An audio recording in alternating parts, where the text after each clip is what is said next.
เป็นแค่แท็กซี่เดี๋ยวนี้ปัญหามันเดี๋ยวจะ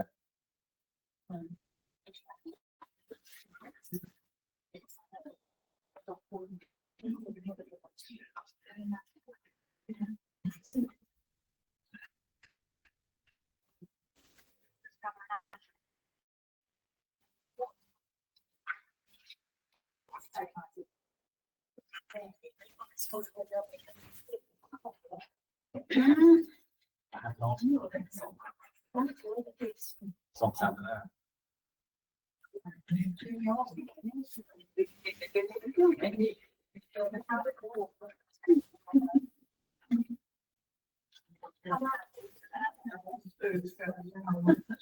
นี่เพิ่งนี่เนาะ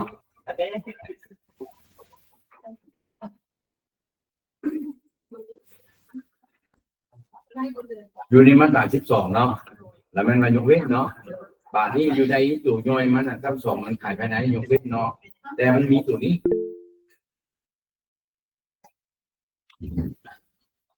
เบื้องตัวสุดท้ายนี่อันตัวนี้เป็นยังพอจำกัดอยู่เป็นยังไงว่าสั้นเพราะว่าอยู่ในวรรคสุดท้ายของมาตรา12เขียนไว้ว่ากระทรวงการเงินประชาชนกับกระทรวงอื่นที่เกี่ยวข้องกับเรื่องภาษีละเอียดเกี่ยวกับสินค้าและการบริการที่ผิดยกเว้นตามข้อ1ข้อ2ข้อ3ถึงแสดงว่าอยู่ในการยกเว้นเนี่ยมันมี3ข้อก็คือข้อนำเข้าข้อ1เนาะ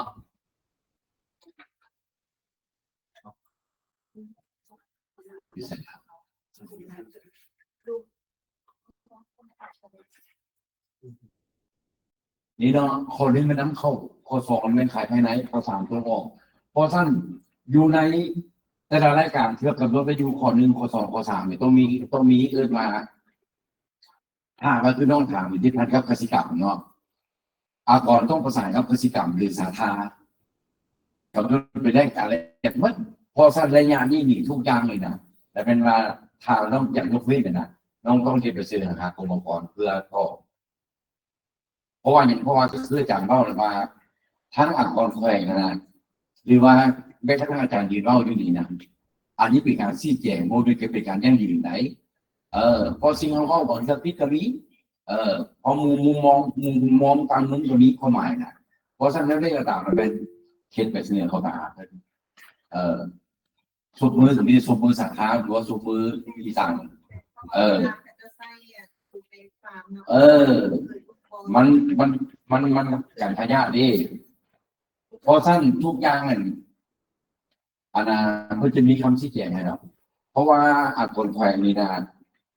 มันเป็นจุดสูงสุดของปัญหาจุดสูงสุดของปัญหาเป็นกรมกรที่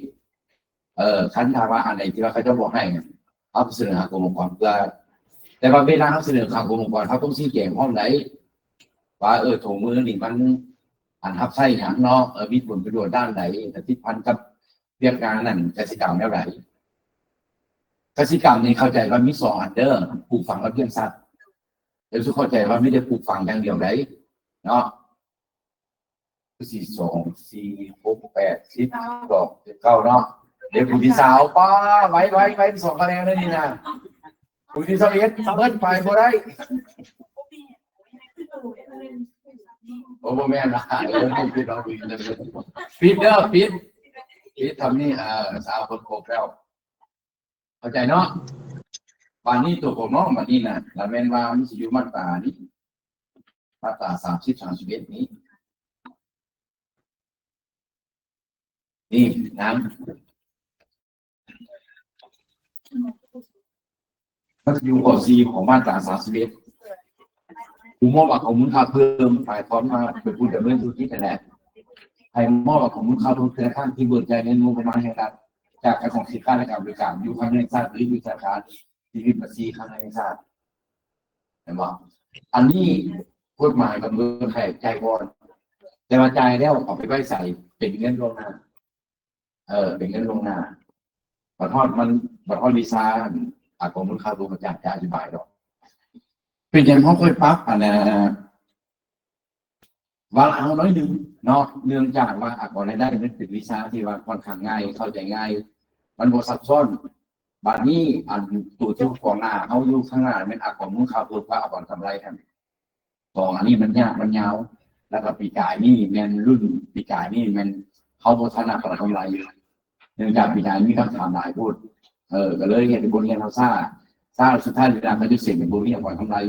แต่ว่าดิเรียนผ่านในสื่อเนี้ยไปไว้นะถ้าเรียนแบบไปไว้เขาอาจจะได้รับการเนาะแต่อันลึกๆมันอาจจะบ่ได้เพราะสักปีนี้เขาเลยว่าเบิ่งใหม่ว่าโอ้เมื่อคืนในจางเราเบิ่งโอ้คนเรียนดีถ้าถามว่าไปตามมานั่นหนึ่งเป็นอากรรายได้50,000อากรกำลังอากรนั้นภาคภูมิไม่ได้50,000ภาคภูมิเบิ่งคุณที่50,000นะภาคภูมิไม่ได้แต่มันคนขาง่ายเมื่อซิดคุยเซาเอสโมได้เอาไปดูกันให้เป็นเบื้องต้นได้เนาะ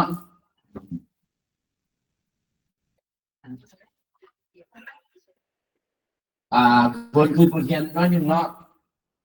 อาทิตย์นี้เป็นอาทิตย์ที่2เนาะอาทิตย์ทวิตอาจารย์จะได้พาผู้น้องผู้จักมารับการวิธีการเนาะแล้วก็มาตรการรวมของอากรเรามีอย่างแดงเนาะแล้วก็ต่อมาจากการลงลึกใครเห็นภาพรวมของรายได้กันเนาะ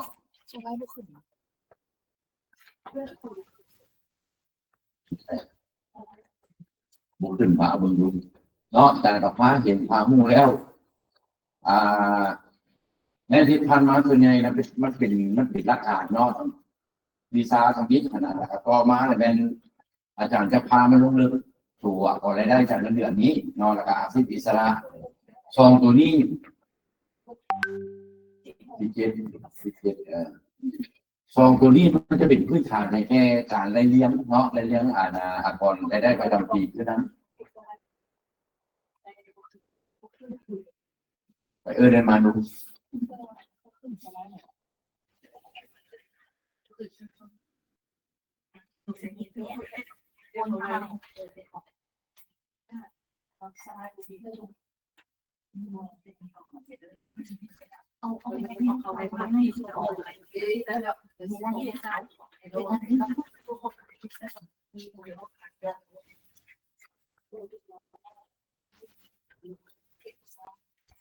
เห็นซ่าละ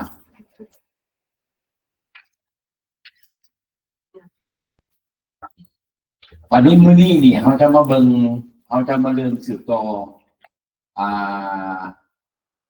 ก่อนรายได้แบบลงเริ่มเนาะเฉพาะ13รายได้คือเสียก่อนรายได้นั้นเนาะแล้วที่ผ่านมาเขาลงเริ่ม2มาแล้วเนาะก็คือ3มาแล้วมี1ก่อนรายได้จากเงินเดือน2อาชีพอิสระเนาะ3แล้วเป็นออนไลน์ก็แล้วเนี่ยเนาะแม่นบ่มี3มาแล้วละบัดนี้มื้อนี้เขาเริ่มตัวที่4แล้วอาจารย์จะพาฟังคำนิยามบางท่านกับพาเดินกันอากาศมันนั้นแล้วก็บทตัวอย่างเท่านั้นชวนมาอากาศเท่าไหร่อันนี้ใครกับมุ่งมาแล้วแหละเขียนมันครบก็คือเป็นเพราะว่าเขียนมันครบเพราะแต่ละบทมันคนไปเบิ่งกันคนจะเข้าใจโลดว่าค่อยสนใจพอได้จากการในเซาซี่น่ะไปเบิ่งยอดเห็นเมื่อเขาหมายนะบทเป็นสีเบิ่งหลักการไปเบิ่งอีกบทหนึ่งแล้วก็เบิ่งวิธีการเบิ่งอีกบทหนึ่งแล้วก็หมายนะอาจารย์ก็เลยเอาทุกอย่างลงกันหมดเลยอยากเบิ่งเรื่องหอยเบิ่งเรื่องนี้อยากเบิ่งบนเนี่ยก็เห็นหมดแต่ว่าตัวที่ว่ามันอาจจะซ้ำซ้อนกันในหลักการนั้นพออยู่ในบทแม่มันเท่ากับเอาหลักการสู่ฟังแล้วบทลูกก็สิมีอีกความหมายนะก็เลยว่าจะขอผ่านพื้นที่ก่อนให้มันไว้แล้วก็เป็นมื้ออื่นตอนเช้าเป็นเขาเฮ็ดบทสอบเสียงไว้ก็น้อยนึงอันนี้ว่ารีวิวคืนความรู้เนาะเวลาอาจารย์สอนเนี่ยถ้าพวกน้องอาจจะยังแบบว่ายังสับสนอยู่แต่ว่าเวลาพูดอะไรคือสิ่งน้องจะเห็นโลดวิธีรายแบบต่างๆพวกอย่างพวกน้องที่ได้พูดขั้วอะไรแบบนี้ใครพูดขั้วแล้วมีบทอีกนะเวลานั้นเห็นบทอีกนะครับท่านว่าพี่จะเงี้ยนะโบเห็นบทคนท่านจะคืออะไรกันเขาจะโบเห็นปัญหามันผู้ใดมาผู้ที่21ได้1คะแนนเด้อเอาลงทะเบียนผู้ที่21ได้1คะแนนเพราะหลักการเขาบอกกันได้ว่าชาวคนทวิตเขาให้2คะแนนเนาะ ช่วงนี้การตลาดเนี่ยเป็นการตลาดมีโปรโมชั่นสำหรับผู้ค้าคงยังไง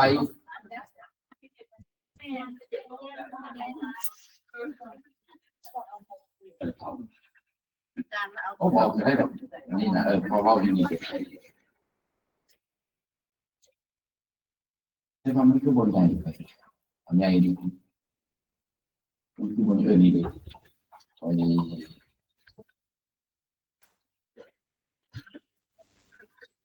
เนาะบัดนี้มื้อนี้เขามาเริ่มบทที่7แต่ว่าก่อนที่จะเริ่มบทที่7นี่ไผมีหยังแทบถามบ่ไผมีหยังอยากถามบ่เที่ยวบทเรียนผ่านมาหั่นคือสิบ่มีเนาะ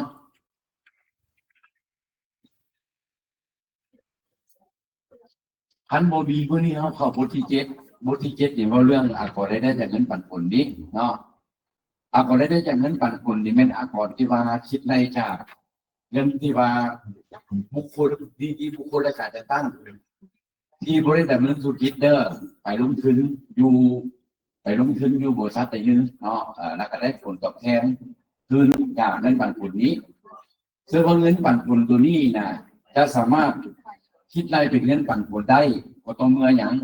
ก็ต้องเมื่ออันที่หนึ่งต้องแมนมีกองประชุมสภาบริหารสมัยสามัญผู้ถือหุ้นทันมีมติตกลงออกมาว่ามีการปันผลเนาะโบแมนมาเงินปันผลนี้ปีเท่าไหร่แล้วปันเท่านั้นโบแมนเด้ออาจารย์ยกตัวอย่างว่าปีนี้มีกำไรอยู่1 ครึ่งเนาะแต่ว่าทางบริษัททางมติของประชุมของสภาบริหารผู้ถือหุ้นสมัยสามัญบอกว่าโอ้ขอบอกว่าการแสดงการเงินปันผลบุกเกินบุกเกินหรือว่ามติของสุบอกว่าโอ้กำไรเขามี1 ครึ่งนี่นะเขาปั่นแต่300 ล้านซะก็เป็นไปได้เหลือ700 ล้านเอาหักเข้าทักษะเขาเป็นครั้งสะสมอันสำรองของบริษัทไว้ก็ได้หรือเขามีกำไร1 ครึ่งแต่เขาปั่น2 ครึ่งก็ได้บางครั้งเขามีกำไรสะสมของปีผ่านมาเขาสามารถเอากำไรสะสมตัวนี้ออกมาดึงมาปันผลก็ได้อันนี้มีขึ้นกับบริษัทเองเนาะบางทีพวกน้องอาจจะสงสัยว่าข้าราชการบริษัทจำกัดผู้เดียวได้ให้เข้าใจว่าก่อนได้จากเงินปันผลนี้คิดรายจากทุกวิสาหกิจที่สร้างตั้งโดยจะมีการถือหุ้นไม่มีสอนก็คือผู้ถือหุ้นกับขาหุ้นให้เข้าใจจังสิแต่ว่าสำหรับบริษัทจำกัดผู้เดียวแล้วนี่อันนี้นี่แม่นหลักการโดยรวมเนี่ยแม่นเขาเจ้าจะเป็นผู้ลงทุนบริษัทผู้ลงทุนเป็นผู้ถือหุ้นผู้เดียวซื่ออันนี้หลายคนนี้เข้าใจผิดว่าวิสาหกิจส่วนบุคคลครับกับบริษัทจำกัดผู้เดียวคือเกิดบอกมันคือไรวิสาหกิจส่วนบุคคลนี่บ่เป็นนิติบุคคลและก็สร้างตั้งโดยคนผู้เดียวเพื่อคนผู้เดียวคนประโยชน์เพื่อคนผู้เดียวแล้วการทำหุ้นนี่สิบ่มีขอบเขตเป็นยศของจดทะเบียนคือยกตัวอย่างเราพวกต้องสร้างตั้งเป็นวิสาหกิจส่วนบุคคลซะเนาะน้องหลับไปที่ดีมูซะแล้วเป็นว่าถ้าว่าเป็นมูเสียวเรื่องพวกน้องนี่นะอันนี้ต้องขายเงินขายสารขายดีไปโดยเมื่อคือการทั้งของวิสาหกิจของตัวเองและก็ทั้งของส่วนตัวไปใช้ดีมูแต่มาถ้าสร้างตั้งในนามบริษัทจำกัดผู้เดียวได้จะมีขอบเขตเนาะก็คือเขาเทียมยุทธเบียนทั้ง5 ตื้อนี่เขาก็ใช้มูลแต่5 ตื้อให้เขาใจว่าสั้นแล้วโปรแกรมของเขาเพียงแต่ลงทุนอยู่บริษัทนั้นซื่อเขาเพียงแต่ถือหุ้นอยู่บริษัทนั้นซื่อต่างกันเด้ออันนี้หลายคนยังไม่ได้อ่านก่อนเองยังเข้าใจผิดอันนี้นะเด้อพอสั้นความแตกต่างกันเพียงแต่ว่าจุดของมันจุดจำกัดหรือทรงวางของตัวนี้ก็คือกฎหมายก่อนรายได้บริษัทกำหนดไว้ว่าการเสียราของเงินปันผลของบริษัทของในรูปแบบของบริษัทจำกัดผู้เดียวเฮ็ดได้ไรก็คือยกตัวอย่างปัจจุบันในการมีบริษัทเนาะบริษัทจำกัดผู้เดียวกับอาจารย์ลงทุนผู้เดียวเนี่ยคนนี้กำไรสร้างสูงมากคอยกับพวกปันคอยกับพวกแบงเพราะว่าอย่างคอยเป็นผู้เฮ็ดเองเด็ดคอยก็คอยกับแบงละปีนี้การสร้างสูงเดียวนะการสร้างสูงเดียวนะไปได้นี่นะมันสิไปปั่นผลมือใดเนาะมันสิไปปั่นผลมือใดก็สิแบงผลมือใดสำหรับบริษัทจำกัดผู้เดียวมันแล้วเป็นว่า กฎหมายบอกว่าเวลายุบบริษัทเนาะโอ้อาจารย์ยุบแบบยุบบริษัทอะไรนี่ปุ๊บนี่ต้องสร้างสารหมดทุกองค์กรเลยเพราะสร้างองค์กรรายได้จากเงินปันผลตัวนี้อาจารย์ต้องปันแบบบังคับเนื่องจากอย่างเนื่องจากว่าเขาสิบเป็นพอดเป็นดีๆคนมาจะเด็กเขาเศร้าละเขาอยู่ที่บทบาทของผู้ดำเนินธุรกิจจะสมมติว่าเขาต้องถือปันผลแบบบังคับอันที่สองบริษัทจำกัดผู้เดียวจะถือปันผลกรณีไหนกรณีที่ว่าอ่ามีการควบเนาะสมมติว่าอาจารย์เขาเพิ่นควบบริษัทกันเพราะฉะนั้นเวลาควบปุ๊บต้องสร้างสรรค์วัตถุกอย่างหรือว่าแยกบริษัทกันหรือว่ายึดเสาถาวรต่างๆหรือลงระนาดต่างๆอย่างนี้พวกนี้ต้องถือปันผลแบบบังคับเมื่อมาเข้าใจตามนี้แต่ว่าเดี๋ยวนี้ปัจจุบันนี้ดีกฎหมายของรายได้เฉพาะครอบครัวนี้อาจารย์บ่ได้ใจว่าเพิ่นได้มีแผนเป็นยังไงเพิ่นได้มีข้อบังคับบ่เพราะว่าก่อนนั้นน่ะถ้าก่อนนั้นล้มกันแม่นเพิ่นว่าบางเทื่อเพิ่นอาจจะให้กำหนดบ่ให้เกิน5 ปีเนาะแต่อันจะฟังเบิ่งกันเบิ่งท่านถ้าว่าเพิ่นให้เข้าใจว่ากฎหมายของรายได้ของนี้เขายังต้องใช้หมอเขามาสอนอยู่เนาะพอสั้นถ้าว่าหัวใหม่ออกมาปุ๊บพวกต้องอ่านกันมันคือของอีกแบบนึงในนามของอย่าง CPD เนาะในนามของ CPD พอต้องอัปเดตเองเนาะอันนี้นะครับถ้าฟังเบิ่งมาปัจจุบันไหนเนาะอันนี้เป็นภาพรวมของอากรรายได้จากเงินปันผลนี้เนาะเอาคือบ่ได้คือบ่ได้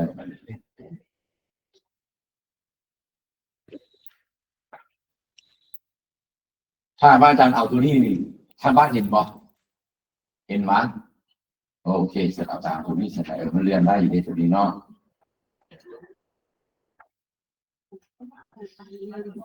แล้วรับการของอากรปันผลนี้นะตัวที่สองเนาะที่อาจารย์อธิบายตัวที่หนึ่งเนาะที่นี่แต่แม่นว่าสามารถหักทั้งสำรองเนาะได้10%เนาะอันนี้นะแต่ว่าอาจารย์ถูกให้ได้สีเหลืองไว้นี่ย้อนอย่างย้อนมาเดี๋ยวนี้นี่กฎหมายมันเลยวิสาหกิจฉบับใหม่มันออกมาผู้ซึ่งว่ามันจะขัดกับตัวเก่าซึ่งว่าอากรเขานี่ให้แค่10%เนาะอันนี้มีปัญหาตัวสีเหลืองนี่อาจารย์กำลังลงกับเพิ่นอยู่ว่าเขาเสียแบบไหนเนาะเพราะว่าให้เข้าใจว่ากฎหมายพระวิสาหกิจเขาเรียกว่ามีบทบาทของพระเจ้าแล้วกฎหมายก่อนมีบทบาทของอากร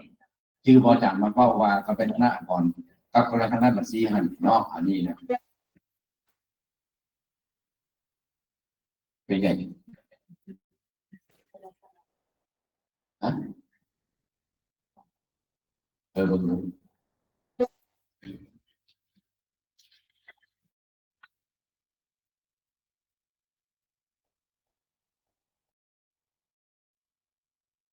้าสั่นทุกครั้งที่เขาเรียนนี่เขาต้องเรียนไปเห็นที่วันนี้คือบุเห็นปานแบบออโต้เลย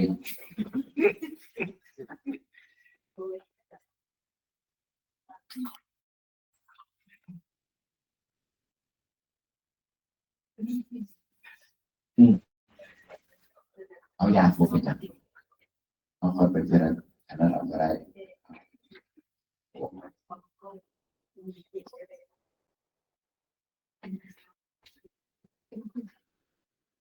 ฮะก็ขึ้นเรียนว่าเอาตัวนี้ขึ้นซะตัวนี้ขึ้น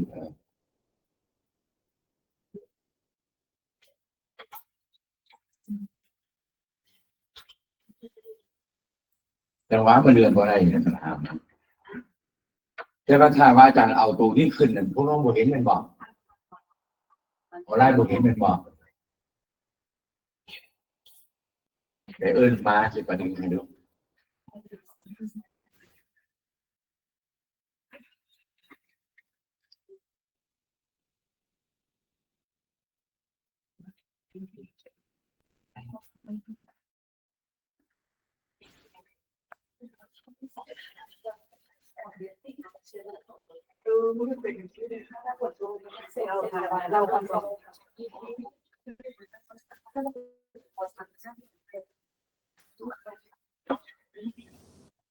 เดี๋ยวคือเรื่องนี้มันมี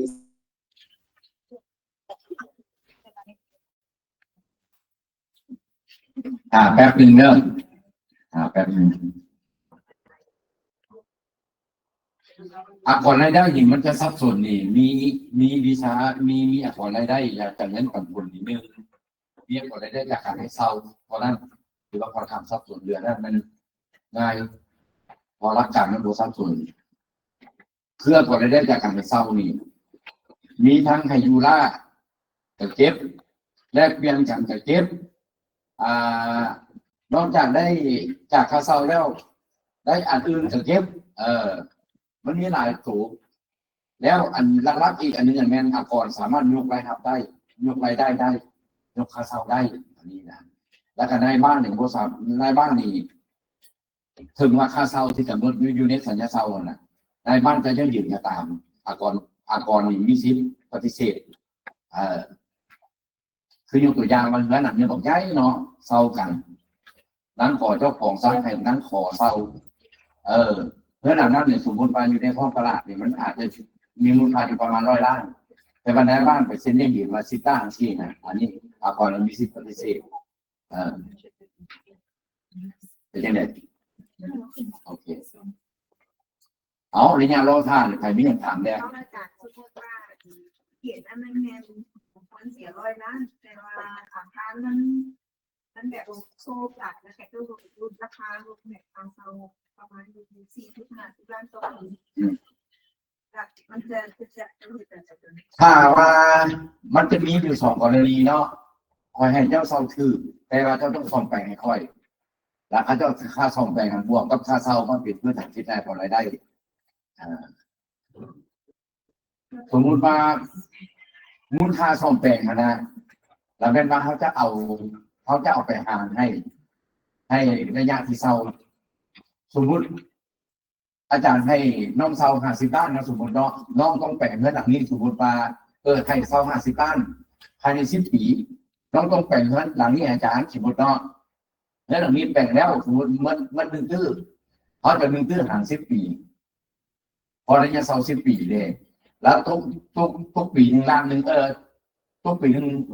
100 ล้านเนาะ1 ตื้อเลย10 ปีหารมาใส่มาบวกกับค่าเช่าแล้วก็มาคูณ10%เป็นก่อนได้จากการในเศร้ามือมีบทเสียงใครอยู่นี่นะบทเสียงจะลองบอกเขาต้องเห็นไหนเขาต้องเห็นว่าวิธีใดจังไหนเพราะอันนี้มันจะเสียงไทยวีซ่ามันต้องเสียงออกเลยเพราะฉะนั้นอันเดียจะเสียงออกไทยวีซ่ามืออื่นเนี่ยไปเห็นกันแล้วแบบนี้คือบัตรผลถามว่ามีกับราย100 ล้านในห้องคุกฝันในด้านอากรคิดรายถ้าก็คิดรายเอาเป็นฝันเลยดีกรณีที่ว่าอากรคิดไปเห็นเลยอยู่ที่อากรบสนว่าจะต้องไปบวกกัน5 ครั้งสำรองต่างๆนะถ้าเจ้ายืนโมเมนต์ยืนมาตีตกลงนะให้อากรรับผู้เกินมาที่30 เดือนพบอากรมีสิทธิ์ที่ได้แบบบังคับได้จะได้เยอะกันอยู่ในกฎหมายกำหนดไว้ว่าอากรปันผลเนี่ยนะ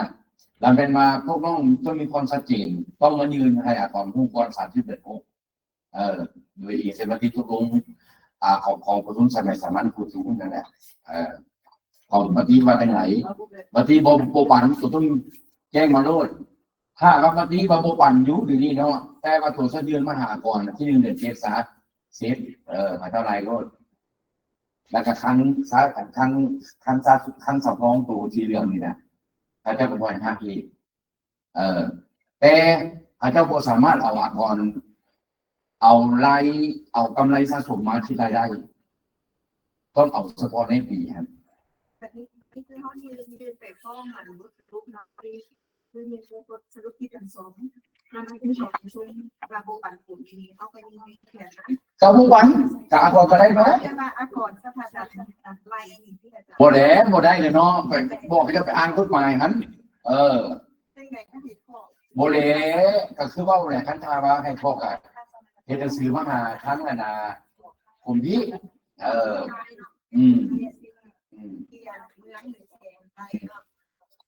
นี่แหละเขาเจ้าเอิ้นว่าทั้งทีปรึกษาดีนะแล้วมันง่ายตามแล้วแหละเพราะว่าถ้ามันจะมีที่ปรึกษาปุ๊บจะบอกลูกเจ้าไม่ต้องไปดันเองเจ้าบอกที่ปรึกษาไปดันที่ว่าอาจารย์เข้าถึงไหนเขา เขาปะทะกันด้านหลักการไม่ต้องปะทะกันด้านอารมณ์ถ้าปะทะด้านอารมณ์ผิดเสียงมันส่งไฟเขาปะทะด้านหลักการโน่นอันนี้นี่เจ้าไรมาโน่นหรือว่าอีนี่วิธีหนึ่งเนาะท่านเขาจะต้องการอะไรจากเขาเนี่ยเขาจะไรโน่นแล้วไรออกมาแล้วเอากลับมาคัดกับตัดเสนอขึ้นมาถามส่วนกลางนี่ส่วนกลางของกรมองค์กรอะไรถามส่วนกลางที่วันนี้นี่เขาเห็นแบบนี้เนาะเขาเห็นแบบนี้เขาเห็นแบบว่าเขาเห็นตามกฎหมายก็คือว่ามีมติของประชุมสมัยสามัญผู้ถือหุ้นแล้วเขามีมติออกมาแล้วมาคัดกำหนดสรุปมาแล้วเนาะว่าเขามีมติบอกว่าไม่ต้องปั่นป่วนกันภายหลังที่เขายืนออกมาเมื่อตามกฎหมายเกิด30.6แล้วแต่ทางอักษรภาคส่วนเกี่ยวข้องไม่การคิดอะไรเขานี่ตัวปัญหาในเขาขอเย็นถามผ่านว่าควรจะไปทางไหนควรจะจ่ายหรือควรจะผู้ถือจ่ายขอการแจ้งต่อไปในร้านสอนสินะเขาจะแจ้งต่อไปแบบนี้อันนั้นจะเป็นกรรมการให้สมมติทั้งแขวงทั้งเมืองที่เกี่ยวข้องกันยังยืนยันอยู่กับตัวนี้ก็จะมึงเพราะว่าให้เข้าใจว่าหนังสือแจ้งตอบจากองค์กรนะเขาเอื้นมาเป็นนิติกรรมใต้กฎหมายที่สามารถที่ว่าเขาสามารถเอามาเป็นบริได้แต่ว่าถ้าว่าทั้งกลุ่มตอบว่าโอ้ต้องเสียเด้อเขามีสิทธิ์ตื่นอีกก็คือเขาสามารถเสนอให้กระทรวงการเงินได้รัฐมนตรีได้แต่ว่ารัฐมนตรีมันก็มาตอบเองหรอกมันกะเห็นเป็นเอาแล้วมันก็มอบให้ทางกลุ่มที่เกี่ยวข้องคนพวกคืนกลุ่มที่เกี่ยวข้องคนพวกคืนก็อาจจะอีกใช้ตัวเก่ามาแล้วตัวที่เคยเอาผ่านมาแหละแต่ว่าเธอนี่ต้องรายงานถึงก่อนต้องรายงานถึงก่อนว่าโอ้บริษัทนี้เคยถามออกมาเด้อแล้วเขาเคยตอบไปโดนแบบนี้อีกเสียตัวนั้นอย่างไรแล้วรัฐมนตรีมันอ่านมันแล้วก็โอเคเพื่อจะมอบแผนของแผนกระทรวงมันแจ้งตอบตอนนี้แจ้งตอบการเป็นองค์กรแจ้งตอบเพื่อเก่าเนี่ยเป็นห้างให้เพื่อนเลยนะจนเพียงแต่อาจจะไปลงในเสียงให้เอามาเบิ่งโอ้ยังบอกขาดอีกมาฟ้องศาลได้มาฟ้องศาลในสิทธิ์ของเขาเลยมันจะมีมาตราหนึ่งเราเขียนไว้ว่าสิทธิ์ของเขาเราก็อ่านดูสิทธิ์ดีๆสิ่งใดที่ว่าเขาสามารถเปลี่ยนแปลงที่กฎกาเขาก็ได้เขาสามารถขอได้ทุกอย่างความหมายนะแต่ว่าจุดนั้นมันต้องสกป้องตามกฎหมายห้องฟ้องเขาจะมาได้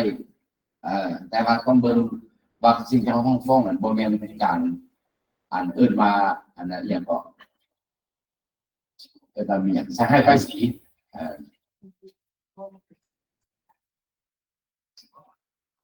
ทุกอย่างมันต้องไปตามกฎหมายเป๊ะๆด้วยทุกอย่างนะแต่ว่าจะคือว่าแหละบางเทื่อ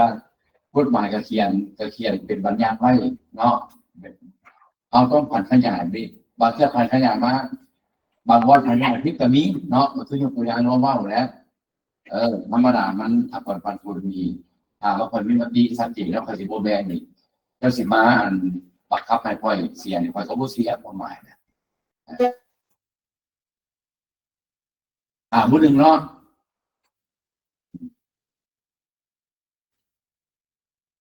เขามีกลุ่มกันแล้วเนาะ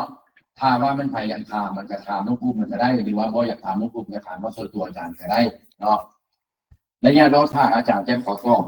ตอบคำถามเนาะที่ว่าผ่านมามีหลายคนถามมาที่อาจารย์สบายดีขอ เชิ ถาม ญ อาจารย์ทางบ้านเขาถามเด้อน้องเขาถามตัวเป็นอย่างอักษรมูลค่าเพิ่มคือยกเว้นสำหรับธนาคารธุรกิจเนาะอาจารย์ก็เวลาเขาซื้อสินค้านำมาหันค้าอยู่ภายในประเทศนี่นะ บ่เข้าใจว่าไม่รู้ เป็นอย่างธนาคารธุรกิจจึงถูกยกเว้นอักษรมูลค่าเพิ่มอาจารย์เวลาเขาซื้อทรัพย์สมบัติคงที่อยู่ในภายในประเทศนะอาจารย์เป็นอย่างนั้นเขาจะว่าถูกยกเว้นสำหรับธนาคารธุรกิจกับสถาบันการเงินนะเอาสาเหตุตัวนี้ขึ้นให้มันเลื่อนนะ ขึ้นตัวนั้นนะออนไลน์ให้เข้าใจว่าธนาคารธุรกิจเนี่ยนะมันจะมีคอร์ดซื้อกับคอร์ดบริการเนาะหรือคอร์ดขายในคอร์ดซื้อนี่นะธนาคารธุรกิจบริยุทธ์เป็นไหนเจ้าใช้เดี๋ยวนี้ดีกิจการธนาคารจะเกิดย้อนอย่างหนึ่งสร้างตึกเนาะสร้างตึกตัวยังเป็นไหน อันที่สองมาเวลาซื้อเครื่องจักรซื้อรถซื้อรางซื้ออันซุมใช้ไฟฟ้าน้ำประปาต่างๆนี่อันนี้นี่ธนาคารบ่ยกเว้นไหนธนาคารต้องจ่ายแต่ธนาคารได้ทำยกเว้นต่อไหนธนาคารได้ทำยกเว้นต่อที่ว่าเขาเจ้าสะดวกการบริการที่คือยกตัวอย่างว่าไปปล่อยเงินกู้สาธารณะได้ดอกเบี้ยมาอันดอกเบี้ยนี่ยกเว้นดอกเบี้ยที่ยกเว้นส่วนออกที่ไหนแต่ว่าถ้าธนาคารนั้นมีพื้นที่ให้คนเซา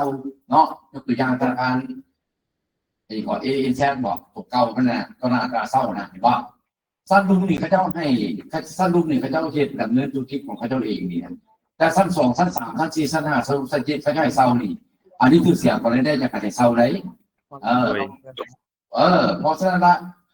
ทุกกิจการที่ว่าอันน่ะยกเว้นน่ะมันยกเว้นสุดออกไหนสุดเข้าบ่ยกเว้นไหนคือยกตัวอย่างกิจการการศึกษาเนาะกิจการการศึกษานี่นะแล้วแม้ว่าเป็นกิจการที่ยกเว้นเนาะมันไปเรียนมันไปทำไปเรียนนี่ยกเว้นหมด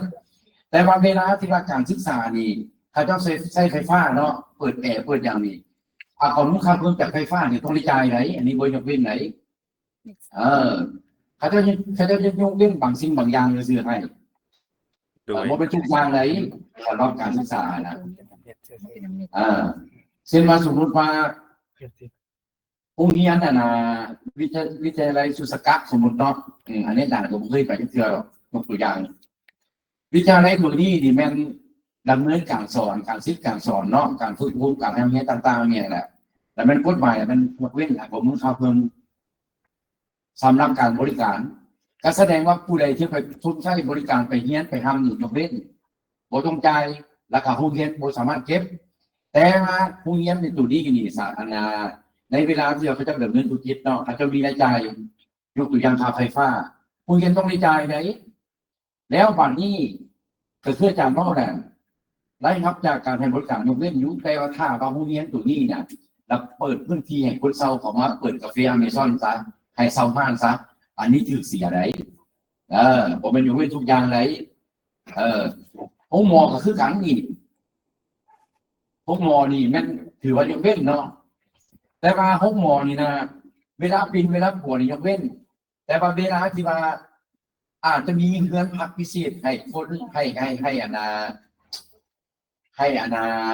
พี่น้องคนเจ็บนะไปนอนอันนี้ถือเสียไหนบริยกเว้นทุกอย่างไหนบริเวณว่าทุกกิจกรรมยกเว้นมันโมแมนเนาะเขาต้องเบิ่งอยู่ที่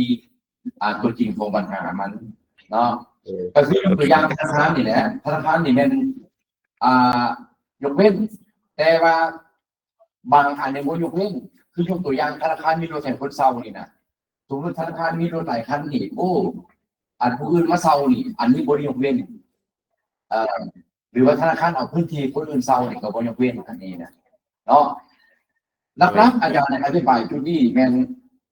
เพิ่นยกเว้นส่วนออกเพิ่นบ่ยกเว้นส่วนเข้ายกเว้นจากการขายหรือว่าจากการยกเว้นจากรายรับบ่ยกเว้นจากรายจ่ายเพราะฉะนั้นรายจ่ายธนาคารที่ไปซื้อเนี่ยก็ตามไปจ่ายไหนไปซื้อรถมาเป็นทรัพย์สมบัติของธนาคารก็ต้องได้จ่ายสมใช้ไฟฟ้าเพื่อว่าเขาในการดำเนินธุรกิจเนาะก็ต้องได้จ่ายน้ำเข้าตู้ ATM ก็ต้องได้จ่ายเห็นบ่จ่ายเมื่อใดเพียงแต่ใจตัวนี้นะถ้าว่าเป็นรายจ่ายทั่วไปนี่มันให้ลงเป็นรายจ่ายเลยถ้าว่าเป็นอบพ.ที่ใครเขาทรัพย์สมบัตินี่ต้องยกเป็นต้นทุนทรัพย์สมบัติราคาเรียนอันจังไหนโอเคได้เนาะโอเคเดี๋ยวอาจารย์อีกนิดนึงเนาะอาจารย์หมายความว่าบ่ยกเว้นเนาะคืออันสมมุติว่ามูลค่าของสินค้าที่เราซื้อมี90 ล้านเนาะแล้วถูกอากรมูลค่าเพิ่มอยู่9 ล้าน 10% เนาะโดยจะเป็น99 ล้านเนาะแล้วในกรณีเราลงบัญชีหั่นเราลงเป็นยอดเดียวคือโดยบ่แยก90 ล้านกับ9 ล้านได้บ่เราลงเป็น99 ล้านแบบเดียวได้บ่อาจารย์บ่แยกถ้าว่าเป็นรายจ่ายก็ลงรายจ่าย99 ล้านเลยถ้าเป็นทรัพย์สมบัติก็ยกเป็นทรัพย์สมบัติ99 ล้านเลยอ๋อหมายความว่าอยู่ในระบบบัญชีเราบ่จำเป็นต้องแยกกันบ่แยกเนาะโอเคบ่แยกคือ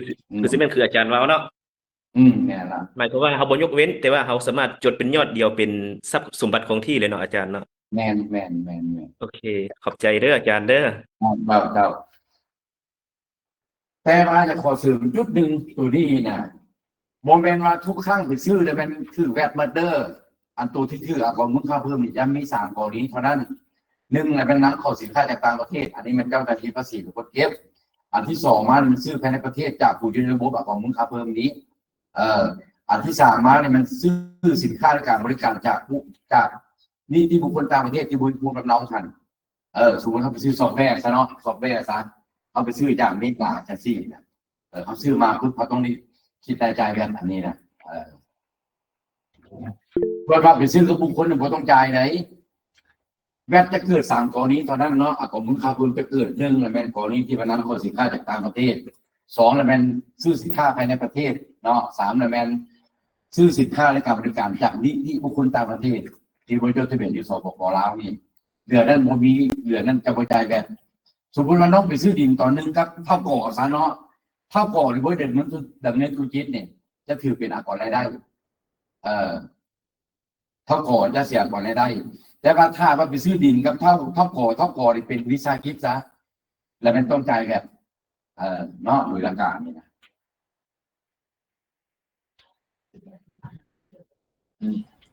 ได้เนาะ โดยอาจารย์ข้ออนุญาตถามเติมโดยกรณีที่ว่าจะไอแวดกับบ่จ่ายแวดเกี่ยวกับทรัพย์สมบัติของทีเนาะกรณีการปลูกสร้างนั่นน่ะคืออาจารย์ว่ากรณีเจ้าของกิจการเนาะไปซื้อเกี่ยวกับวัตถุอุปกรณ์ก่อสร้างในห้างที่ว่าเขาเจ้าบ่เอาแวดให้เฮาหั่นน่ะแต่ว่าเจ้าตึกมอบเมามันบ่ตัวนี้เขาสามารถมันลงเป็นทรัพย์สมบัติของทีและหักค่าลิขสิทธิ์ได้บ่โดยให้เข้าใจจังซี่เนาะเดี๋ยวนี้นี่มันเขายังใช้2ระบบอยู่ก็คือ1ระบบอยู่ในวิสาหกิจก็ได้ที่มันยังมองของอยู่ถึงว่ากฎหมายเขาจะมีการเปลี่ยนแปลงก็ตามเนาะกฎหมายเขามีการเปลี่ยนแปลงว่าทุกวิสาหกิจที่ว่าสร้างตั้งผ่านอุตสาหกรรมการค้ากับผ่านผู้สื่อการลงทุนนั้นมันต้องเข้าในระบบข้อมูลเพิ่มเมื่อแต่ว่าระยะปัจจุบันนี้เนี่ยเขายังรอท่าเขายังรอผ่านนิติกรรมใต้กฎหมายอยู่เนาะแสดงว่าช่วงนี้นี่แม่นเวลาเขาไปซื้อเครื่องจักรกันผู้ดำเนินธุรกิจนี่นะเขายังได้บิน2แบบอยู่ก็คือบินแบบนึงมันบินผมมึงข่าวเพิ่งบินแบบนึงมันบินทั่วไปเนาะอันบินทั่วไปในที่นี้โดยหลักการขององค์กรกำหนดแล้วแม่นว่าเป็นบินผู้ถูกต้องบ่สามารถลงไปในจ่ายได้เนาะบัดนี้คือต้องถามจังซี่แล้วว่าทรัพย์สมบัติที่เกิด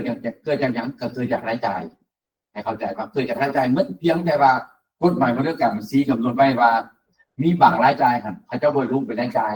เขาเจ้าช่วยเป็นทรัพย์สมบัติแต่เขาเจ้าจะส่งคืนให้เขาเป็นรายจ่ายในนามของพารามิแคนทันเนาะบริกรรมขึ้นเขามาสู่คำถามเพื่อนทันแล้วแม่นว่าอยู่นี่ถ้าวัดเอกสารตัวใดที่ว่าบ่ลงที่ว่าบ่ถูกต้องนะอันนี้ปัจจุบันนี้นะยังเป็นพินิจของเจ้าที่ช่วยสารก่อนอยู่ก็คืออาจารย์เล่าเลยวิธีแก้ไขมีแล้วแต่วันยังบ่ถึงปฏิบัติเพื่อเข้าใจเนาะพอสั้นเวลาตัวนี้นี่ยังเป็นเอิ้นว่ายังเป็นปัญหาที่บ่ชัดเจนอยู่ยังเป็นปัญหาระหว่างเจ้าที่ช่วยสารกับผู้ดำเนินธุรกิจอยู่เพราะว่าถ้าว่าเจ้าของบิสกิตบอกว่าคนไปซื้อปูนซื้อซีเมนต์ซื้อเหล็กซื้อกระโหลกต่างๆมาเพื่อมาเฮ็ดเงินมาเฮ็ดอันนี้นะภายหลังสำเร็จมาปุ๊บเดี๋ยวพอจะเริ่มไปซักรับของค่อยเองนี่นะเนาะแล้วเป็นว่าบางทีเจ้าที่ก่อนเขาจะเบิ่งอีกมุมนึงเขาจะเบิ่งอีกมุมนึงให้ว่าอันนี้นี่เป็นแบบนี้เป็นถูกต้องเพราะฉะนั้นอันนี้เพื่อหาประกันเนี่ยอาจารย์คิดว่านี่นะกรณีมุกสร้างเลยนะควรไปจ้างพวกบริษัทที่ว่าเขาเจ้าได้รับอนุญาตจากย้อนทของกันแล้วก็เป็นคุยในระบบผมเพิ่งเข้าเพิ่มมันเห็นแถวเขาหนีบัวภายหลังเห็นแถวแล้วปุ๊บเขาจ่ายเงินให้เขาเจ้าได้บินเวียดมาไปด้วยไปซัพพอร์ตได้เลยเขาโยนความเสี่ยงตัวนี้ไปให้ผู้ดำเนินธุรกิจที่ถ้าเขาซื้อเองความเสี่ยงเขาแบกเองเข้าใจเนาะถ้าเขาไปจ้างบริษัทเดือนหลังนี้สมมติว่า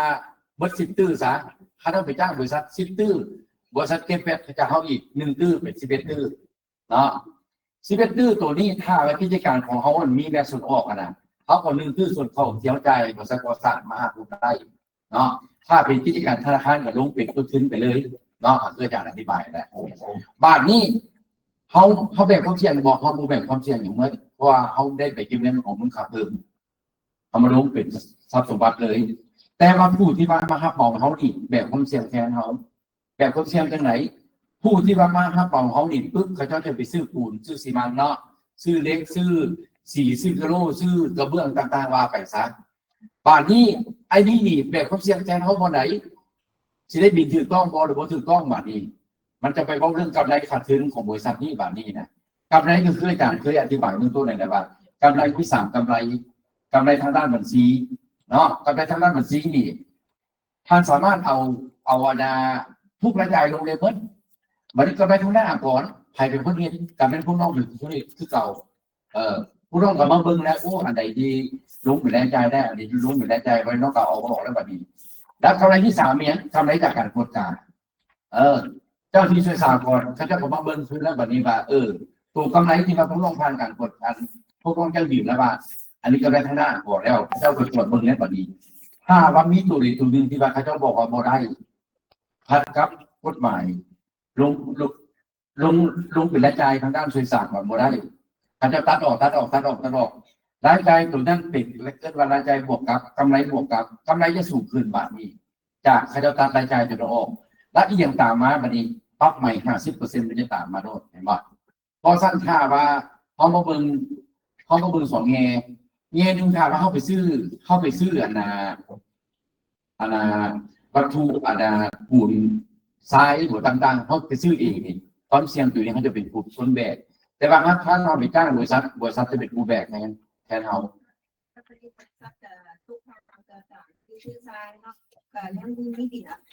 จำเป็นแล้วคือจะอธิบายเบื้องต้นแหละจำเป็นแล้วอันนี้นะ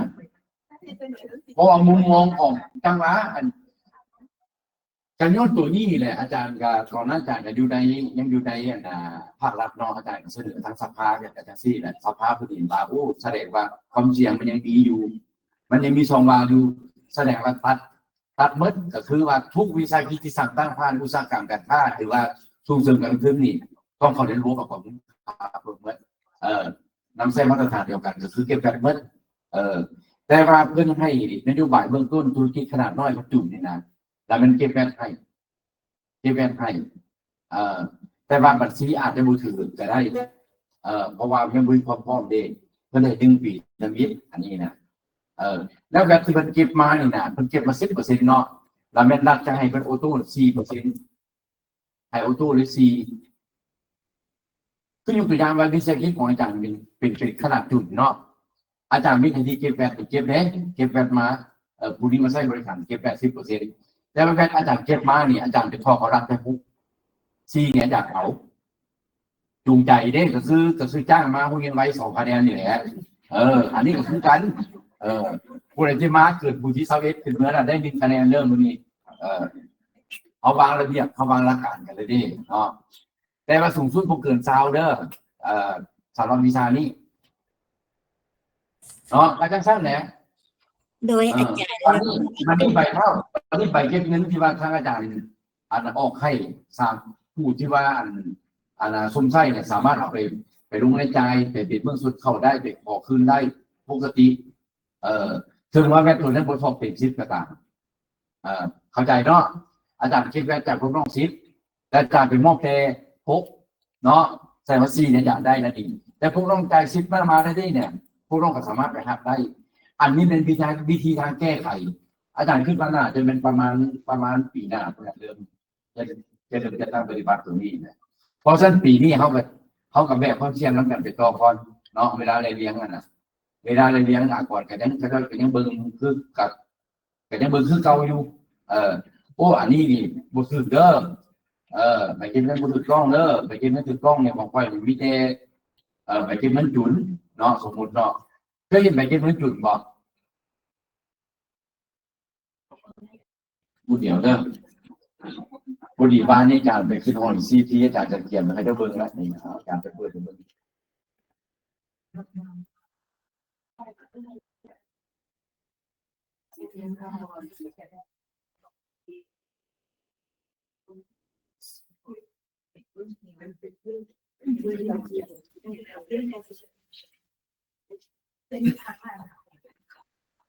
นี่ไปเก็บเงินจุดนี่นะเดี๋ยวนี้เนี่ยแก้ไขในปีนี้ถ้าว่าพวกน้องโบจากแบบของเชียงเต็มร้อยนะให้พยายามซื้อไปเก็บเงินแบบนี้ ไปเก็บเงินจุดน้องจะเห็นว่าอยู่ในกฎหมายปีผ่านมานี่นะฉบับผ่านมานี่นะจุดนี่นะเก็บแบตโบได้ไม่จริงใครเก็บแบตโบได้ดูนี่มีแบตโบริมีได้แบตผมปะแบตโบริมีได้ดีนะพอสั้นปีนี้เนี่ยถ้าว่าพวกน้องโบอยากเจอปัญหานะมันไปซื้อใบเก็บเงินแบบนี้เพราะว่าเดี๋ยวนี้ก่อนมีความชัดเจนโดยพื้นฐานแล้วเป็นว่าระยะที่ว่าข้ามผ่านโบทันชัดเจนเดียวนะให้สั้นไปเก็บเงินแบบนี้แต่ถ้าพวกน้องมีไปเก็บเงินแบบนี้นะค่อนข้างจะรอดเอาแต่มันก็ต้องมีแหละธรรมดามัน เพราะว่าของนักเที่ยวน้องอะไรประตูนี่ไปก่อนที่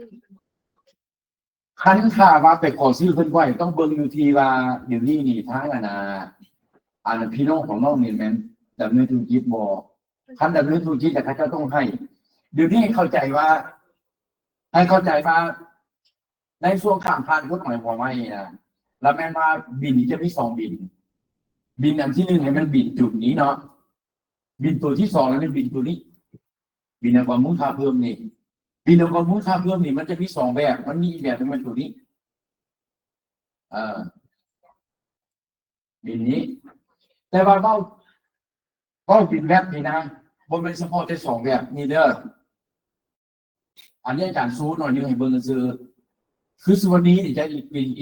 อีกแบบนึงเห็นบ่ส่วนนี้น่ะคือไฟฟ้าเราอีกแบบนึงคือน้ำประปาเราอีกแบบนึงเป็นเสาฝ่ามือนี่นะเนาะแล้วก็มีอีกแบบนึงแม่นโทรศัพท์เนาะบินตัวเนื่องอันนี้ก็แม่นอันนี้ก็ใช้ได้นี่อันนี้มันบินค่าธรรมเนียมค่าบริการนี่นะค่าธรรมเนียมเดิมอันนี้บินค่าบริการนี่นะอันนี้เป็นภาษีที่ดินพวกนี้มันลงในจ่ายได้เด้ออันนี้เด้อนี่อันนี้เป็นสแตมป์เนี่ยพวกต้องไปเบิ่งเด้อสแตมป์ใหม่เด้อนี่เด้ออันนี้เป็นสแตมป์เก่าท่านใครเอาสแตมป์ตัวนี้ใครให้พวกต้องเอาท่านเอาไปคิดบ่ได้สแตมป์ใบที่จะเป็นแบบนี้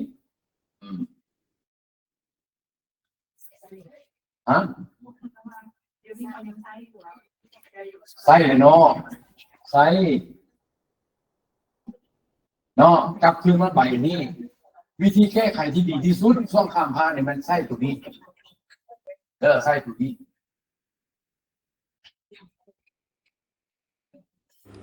สบายดีอาจารย์โดยอยากขอถามเนี่ยอาจารย์ตัวใบตัวของจุลลักษณิตนี่นะตุดนี่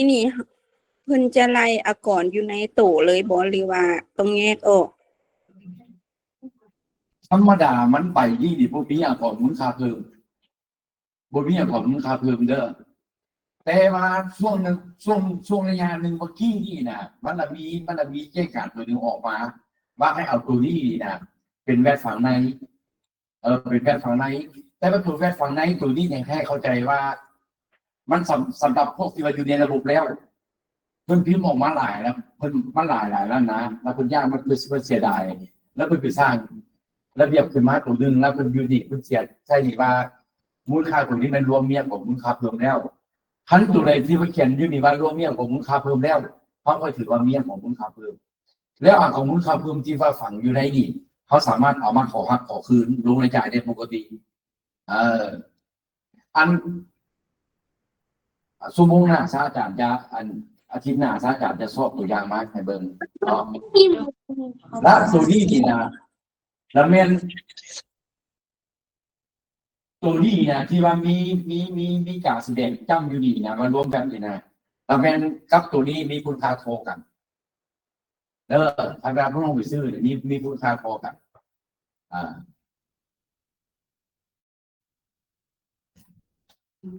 ส่วนเนาะ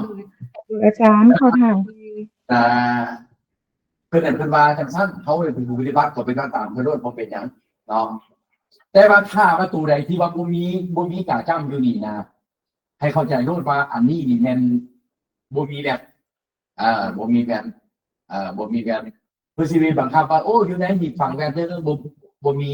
ตัวที่ฟังได้ทันจะมีการแดงอยู่นี่มูลค่านะการสนองมันรวมเนี่ยของมูลค่าเพิ่มแล้วดันเป็นตัวนี้เป็นตัวแบบ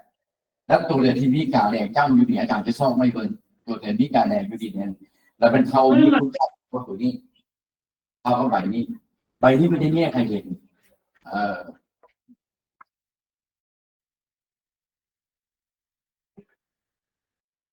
อันนี้ไปขึ้นใน GDP เมื่อวานนี้นะอันนี้นะเนาะเข้าไปบริหารตัว โดยอาจารย์เนาะโดยพอมันซึบต่อกับตัวเมื่อกี้เกี่ยวกับตัวทรัพย์สินคงที่โดย เพราะว่ากรณีที่เขาจะเปิดกิจการมาแล้วเขาจะเอาเป็นอาคารมาเป็นบวกเป็นทรัพย์สินเนาะในการจดทะเบียนนั่นน่ะแล้วบัดนี้ถ้าเขาจะบ่หักค่าลุยเฮียนนี้สามารถเอาลงเป็นทรัพย์สินคงที่เกี่ยวกับอาคารได้บ่โดยที่บ่ถูกเก็บ10%อีก ธรรมดามันนี่เป็นในเวลาที่ว่าเขาสั่งตั้งวิสาหกิจใหม่เนาะแน่นอนการประกอบขึ้นระหว่างข่าวหุ้นน้ำกันหรือว่าข่าวหุ้นผู้เดียวบุรีหลายคนเนี่ยนะแน่นอนแต่ละคนอาจจะมีทางแห่งต่างกันเนาะบางคนอาจจะเป็นเงินบางคนอาจจะเอาเป็นวัตถุเนาะเป็นวัตถุเป็นเงินเป็นทรัพย์เป็นรถเป็นรางต่างๆมีอย่างไรบัดนี้อันนี้ระเบียบนี่บริเขียนละเอียดไว้เนาะแต่ว่าหากพวกอาจารย์เนี่ยเคยลงเงินจังซี่พวกอาจารย์เคยลงเงินวันเดียวนี้นี่ถ้าว่ารถรถดีเป็นมีอายุการใช้5 ปีเนาะถ้าว่ารถคันนี้นี่ผ่านการสุ่มใช้เกิน5 ปีแล้วมันจดเป็นทึนนี่นะเนาะแล้วเป็นห้องผู้เป็นทึนจดทะเบียนห้องผู้เป็นทรัพย์สมบัติแต่ว่าเขาไว้ทางคาริเนียเนื่องจากว่ามันกลายมาแล้วเนาะเฮือนคือกันเฮือนนี่บางคนนี่เอาเฮือนปลูกได้สมมติประมาณมองอัน15 ปีซะเนาะมาจดเป็นทึนอันนี้นี่เฮือนนี่นะเขาจะมีเฮือนนะเครื่องถาวรเนาะกับเฮือนถาวรนี่คันเฮือนถาวรเนี่ยเขาให้สักปีกว่า20 ปีบ่แต่บ่คัน20 ปีแสดงว่ามูลค่าการหักเขาให้หักขึ้นแต่5 ปีโดยที่เขาบ่ต้องไปคิดใดขึ้นใหม่ว่าต้องจ่ายอีก10%เพื่อว่าสร้างเป็นเงื่อนไขเขาเป็นทรัพย์สมบัติต่างๆบ่แม่นเพราะทรัพย์สมบัติมันมีตัวนึงสร้างใหม่ตัวนึงมันตัวเก่าหันเนาะคันตัวใหม่ได้บ่มีปัญหาคือยกตัวอย่างมาเขา2 คนนี่สร้างตั้งเป็นบริษัทขึ้นมาซะเนาะบริษัทลงทุนนี่รับค่าเงินลงทุนออกมาปั๊บเราไปสร้างเงินหลังนึงอันนี้บ่ยากอันนี้ต้องมีหลักฐานว่าต้องมีใบเก็บเงินของมูลค่าเพิ่มต้องมีอย่างการจ่ายแบบ10%ต่างๆตามระเบียบนั้นแต่ว่าในเวลาเขาสร้างตั้งเขาเอาทรัพย์สมบัติที่ว่าผ่านการสูญใช้มาแล้วมันจะเป็นลึกนั่นน่ะอันนี้กฎหมายบริหารและกฎหมายบริแนะนำวิธีว่าวิธีหักแบบใดแต่ว่าอันนี้เป็นภายในผู้อาจารย์พูดว่ามันซื้อบทนี้ออกมาเป็นระเบียบบังคับเพื่อกฎหมายนะเพราะฉะนั้นอันนี้นี่เป็นชื่อว่าเมื่ออาจารย์ทำวิทย์อาจารย์ขึ้นเบ้านะกฎหมายแล้วมันไม่มีอยู่3 วันอันหนึ่งพอแจ้งเข้าใจง่ายเนาะอันที่2เบ้าโบแจ้งต้องตีความอันที่3พอเบ้าเลยนี่แหละอันเท่าเบ้านี่มันกฎหมายบริเบ้าเลยแต่ถ้าสิบเอ็ดทั้งไหนมันนี่ต้องมีการกลับไปขึ้นนำข้อ2ต้องกลับขึ้นไปตีความก่อนการตีความออกมาปุ๊บอุปกรณ์อาจจะแจ้งออกเป็นแจ้งการมาให้แจ้งการไม่เขาของเป็นตามแจ้งการถ้าว่าต่างแต่บ่มีแจ้งการออกมาเพื่อแสดงว่าต่างคนต่างเหตุต่างคนต่างมุมคือต่างว่าคำสร้างเลยนะธุรกิจการตรงนี้แบบนี้ต่างวันร้อยต้องเห็นแบบนี้ความหมายมันบ่มีชุดเชียร์จอดกันเนาะเขาสร้างปัญหาตรงนี้อย่างไรนั่นคือว่าต้องเป็นเสนอหากรมองค์กรคือเขาเพื่อว่าขอความอาจารย์แจ้งจากเพิ่นว่าเป็นเหตุแนวใดปัญหานี้เนาะยังหลายปัญหาที่ว่าเขาบ่ได้มีข้อสรุปหรือว่าข้อชัดเจนว่าต้องเป็นแบบใดเนาะอันนี้เพราะท่านก็ดีแล้วยกขึ้นมาแลกเปลี่ยนกันนะเนาะให้เข้าใจตามนี้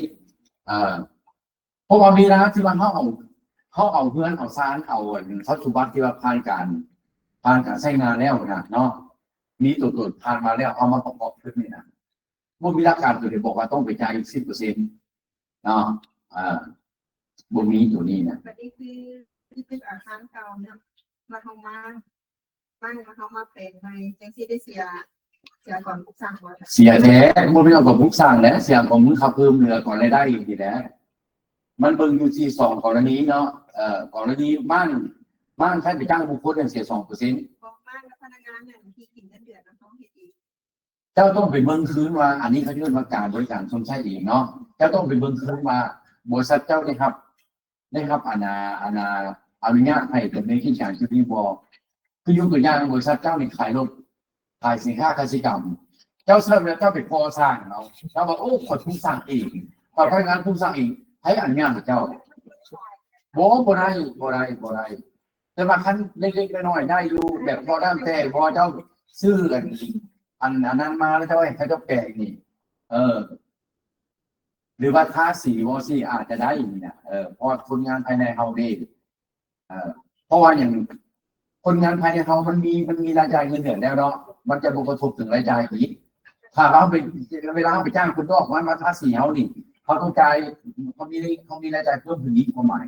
แต่ก่อนได้อยู่ 2% ประมาณ อันนี้คือฟาร์มก็เรื่องฟาร์มเลยเนาะเพราะว่ามันเจอปัญหาอยู่คือฟาร์มที่มันเป็นฟาร์มเปิดแล้วบัดนี้เพิ่นเปลี่ยนจากฟาร์มเปิดมาเป็นฟาร์มปิดก็บอกขึ้นพอเพียงแต่หาก้อนเนาะอันนี้มันบ่จำเป็นต้องใช้ผู้รับเหมาค่ะแต่เพิ่นก็เลยว่าที่เราเองที่มีสึกเสียบ่ อันนี้นี่ผ่านมาเนี่ยเพิ่งเราบ่ได้กำหนดแจ้งเนาะแต่ว่าถ้ามันติดภัยกับรายได้นี่นะอันนี้ก็ตอบยากอันนี้นะแต่ว่าขั้นไงมันคือแค่เนี่ยตัดปัญหาซับไปจ้างคนนอกมาเฮ็ดซะแล้วก็ได้ก่อน 2% แล้วก็จบเพราะว่าอย่างน้องนี่บริจ้างอะนะน้องนี่บริจ้า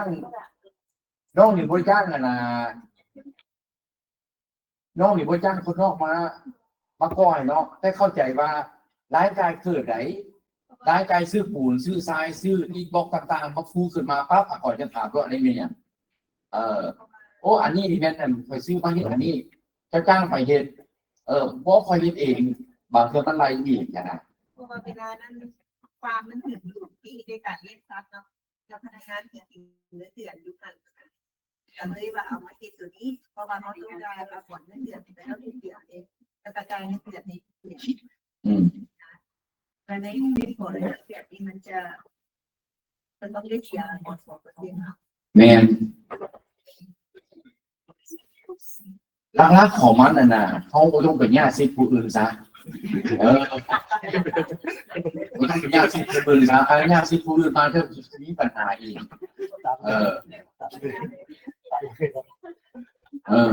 แต่บางทีถ้าพวกกลางคนแล้วนี่แบบจะเสียด้วย ไว้คันรายจ่ายเกิดเสียด้วยแหละฮะ แบบคือเขาขาดไปได้10%แล้วเขามาเสียหัวหลัง แม่นก็สิประมาณนั้นแหละเอาต่อเนาะบุญเรียนเนาะสิบ่แล้ว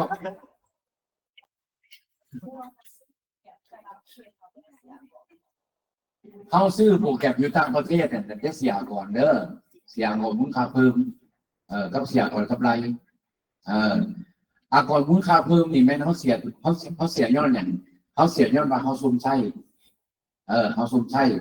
คือบ่อาจารย์บอกว่าของมูลค่าเพิ่มเกิด1ละแม่นนำเข้าภาษีเก็บ2ภายในเนี่ยเป็นผู้อยู่ในระบบเก็บมันที่เขาจ่าย110%เลย3เขาซุ่มใช้สินค้าและการบริการจากนิติบุคคลต่างประเทศที่บ่มีภูมิลำเนาเนาะเวลาไปซื้อโปรแกรมจากต่างประเทศเนาะเขาต้องได้คิดรายจ่ายครับเนื่องจากคนต่างประเทศเขาจะบ่มีเลขเปลี่ยนตัวบ่เสียก่อนอันนี้บ่แม่นหน้าที่จะปิดพันธะปิดพันธะวันนี้ภายหลังที่ต้องจ่ายก่อนมูลค่าเพิ่มแล้วเนาะไปแจ้งจ่ายของมูลค่าเพิ่มแล้วต้องสามารถเอามาลงเป็นรายจ่ายได้คืออาจารย์อธิบายหรือหลักการมันคันซอฟต์แวร์ตัวนี้น้องซื้อมาเพื่อรับใช้การดำเนินธุรกิจอย่างนั้นทำได้ขอคืนได้แต่ว่าซอฟต์แวร์ตัวนี้ซื้อมาใส่รักษาความปลอดภัยแก่เพื่อนผู้อำนวยการหรือหอพักอันนี้บ่ได้แบบว่าคนเข้าหอพักต้องสแกนต่างๆอันนี้บ่ได้ให้ลงไปต้นทุนเลยอันนี้นะเนาะแล้วพอดีก่อนกำไรเนาะก่อนกำไรบอกว่าน้องต้องหักไว้นาทีจ่าย3%แต่ว่าในที่นี้ให้เบิ่งอยู่ที่เฉพาะประเทศที่ว่าบ่มีสนธิสัญญาไว้ซ้ำซ้อนเอาเข้าสู่กับฟังแล้วตัวมี15ประเทศ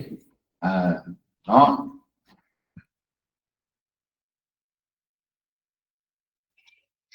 ตัวหลักการเนี่ยอาจารย์จะพาเด้อตัวนี้เด้อมีจะต้องลองไปอ่านตื่มแล้วอาจารย์จะเบิ่ง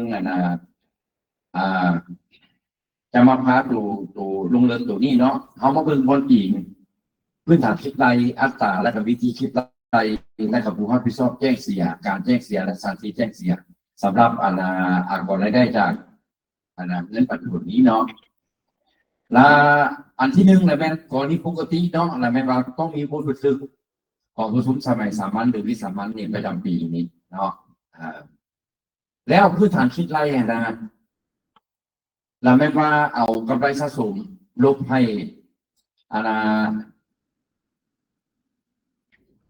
มีการตกลงแบ่งผัน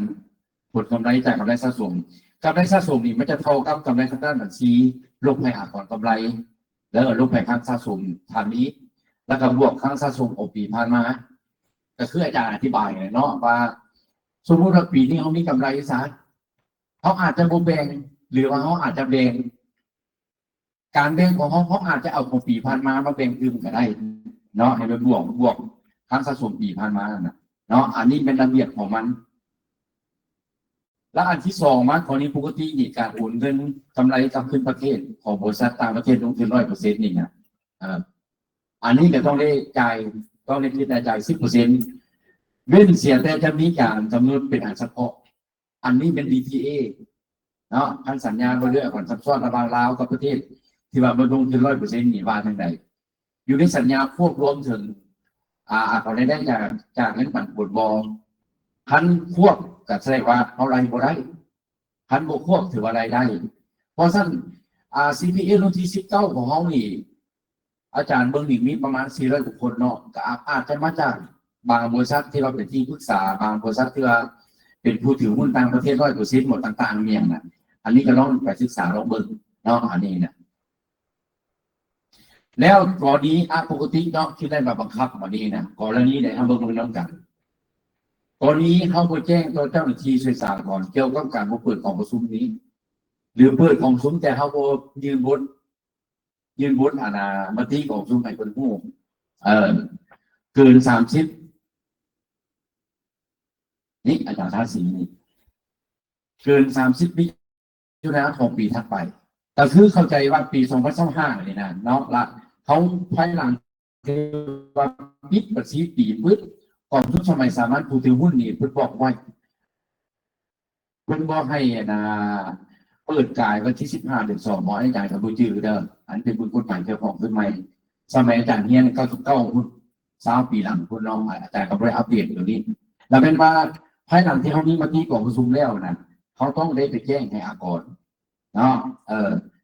เขามีเวลาอีกประมาณ3 เดือนที่30 เดือน6ถ้ากาย30 เดือน6เขาก็ยืนให้อากรนี่แสดงว่าอากรมีที่ได้แบบบังคับกับเขาได้โดยที่ว่าอากรจะบ่ให้ห้องหักครั้งสะสมต่างๆ10%นะถ้าเท่าไรเรียนเลยเต็มร้อยเลยเนาะอันนี้นะ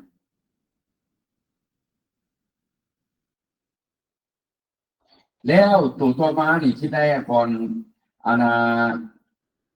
ปันผลแบบบังคับนี่แม่นตัวสีเหลืองนี้เนาะถ้าว่าพวกน้องเอาเงินกำไรสะสมอยู่ในคลังสำรองของตัวเองนะเนาะไปเพิ่มที่ทะเบียนของวิสาหกิจนี่อันนี้ก็คือเสียการเพิ่มทึบนี่มี2แบบเนาะแบบที่1แม่นหุ้นเฮาจากมูลค่าเก่าเนี่ยสูงขึ้นเนาะสูงขึ้นอันที่2อาจจะแม่นมูลค่าหุ้นเท่าเก่าแต่ว่าหลายขึ้นสัดส่วนผู้ถือหุ้นอาจจะยังเท่าเก่าเนาะอันนี้แล้วตัวมาการเปลี่ยนแปลงทุกรูปแบบนอกจากบริษัทจำกัดผู้เดียวมาเป็นบริษัทจำกัดหรือว่าเป็นบริษัทมหาชนต่างๆอย่างนั้นถ้าว่ามีกำไรสะสมอยู่ในบัญชีนี่อันนี้ต้องสะสางก่อนหมดเนาะก็คืออาจารย์อธิบายเบื้องต้นนั่นแหละการสะสางตัวนี้นี่1คนนึงอยู่เซาถาวรกับแมนคนนึงพวกเขาแยกกับบริษัทอื่นกับแมนเขาเป็นรูปแบบบริษัทกับแมนอันนี้นะเนาะอันนี้มันคือกรณีที่เราจะต้องถือที่ได้เป็นบังคับนี้แล้วตัวมานี่มันเขาเอากำไรเขาเป็นกำไรเขาในคลังสะสมเกินที่นึกกฎหมายบอกว่าเกิน 10% เขาไปแบ่งเกิน30% ซะในส่วนที่เกิดเนี่ยเขาจะต้องรับผิดชอบเนาะรับผิดชอบถ้าเจ้าที่ก่อนกวดการเยอะนี่มัน ข้าเจ้าจะคิดอะไรแบบบังคับกับพวกน้องโลดอันนี้นะเนาะแล้วตัวสุดท้ายนั้นการคิดแต่ก่อนให้เสียก่อนก็ไล่แบบบังคับเข้าใจเนาะก่อนก็ไล่แบบบังคับนี่มันมีหลายแบบเนาะแบบที่หนึ่งแหละแม่นว่าพวกน้องถือบัญชีผู้ถูกต้องถือบัญชีผู้ถูกต้องในที่นี้มันมีหลายกรณีก็คืออันที่หนึ่งนำใช้ระบบบัญชีที่ผู้พันการห้องพักจากกลุ่มผู้ป้องกันบัญชีอาจารย์ยกตัวอย่างมาพวกน้องอาจจะเป็นสมใช้บางโปรแกรมบัญชีจากบริษัทอื่นหรือว่าสร้างเองที่ว่ากลุ่มบัญชีบริห้องพักกันเนาะคือปัจจุบันนี้กลุ่มบัญชีห้องพักอยู่ประมาณ65โปรแกรมเนาะแต่อาจารย์จะขอยกตัวอย่างบางโปรแกรมในฟังคือมี APIS เนาะมี TSD มี Sumo แล้วก็มี57 byte พวกนี้นี่แม่นกลุ่มผู้ป้องกันบัญชีห้องพักแล้วเนาะ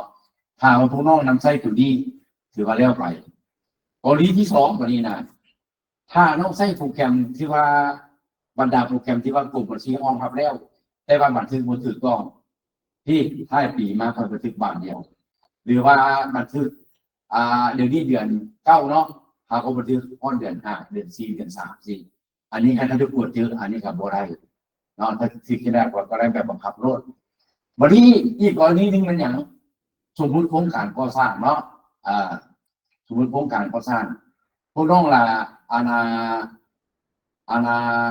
ได้รับ10โครงการสมมุติน้องเลยแจ้งก่อนจะ5โครงการอีก5โครงการน้องพวกน้องเลยบ่แจ้งพวกน้องเลยเสี่ยงไว้เวลาก่อนไปกดเจอว่าอีก5โครงการนี่พวกเจ้าเสื่อมอับนี่ปึ๊บนี่เขาเจ้า10โครงการมาโลดมาบวกออกกันเป็นมูลค่าเท่าไหร่ถ้าจะมาคูณ15% อัตราส่วนอะไรแบบบังคับแบบคูณอัตราก็กำไรอัตรา3% ออกมาเท่าไหร่ปึ๊บเขาเจ้าเอารวมกันละส่วนที่เหลือคือ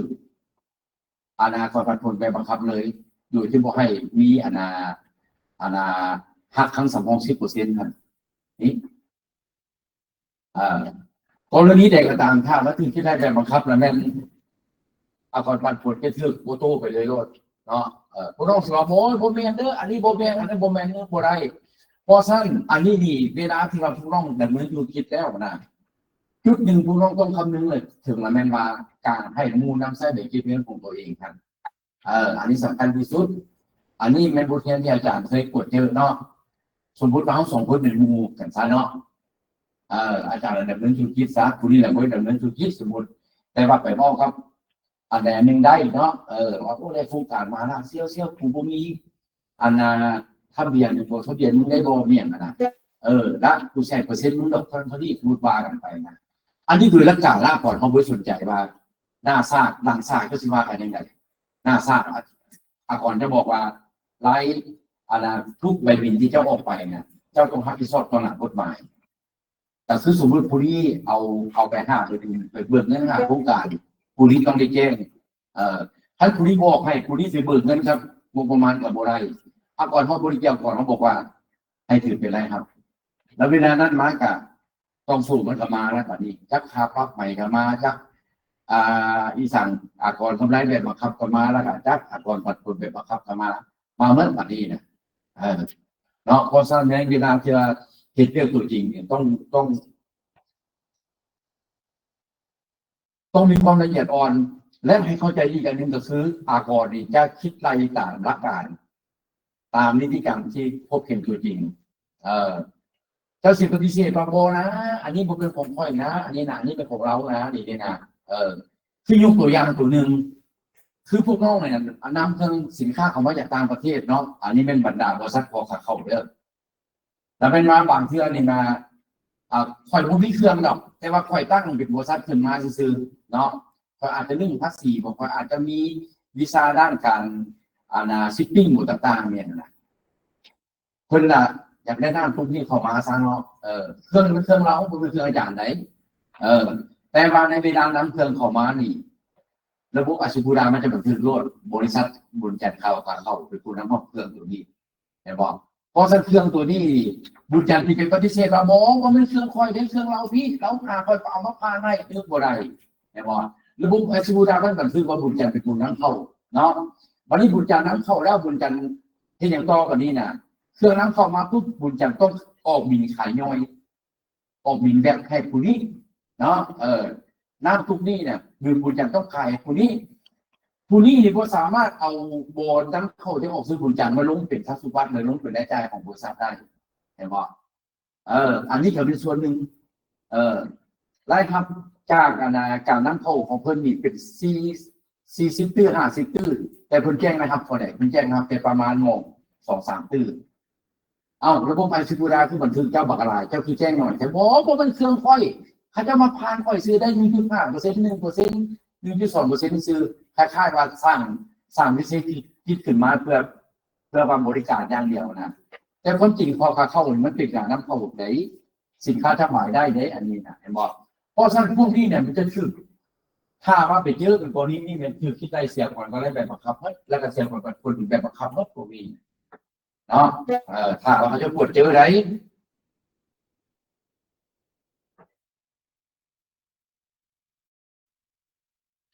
แล้วเขามาเบิ่งพื้นฐานคิดไรเนาะ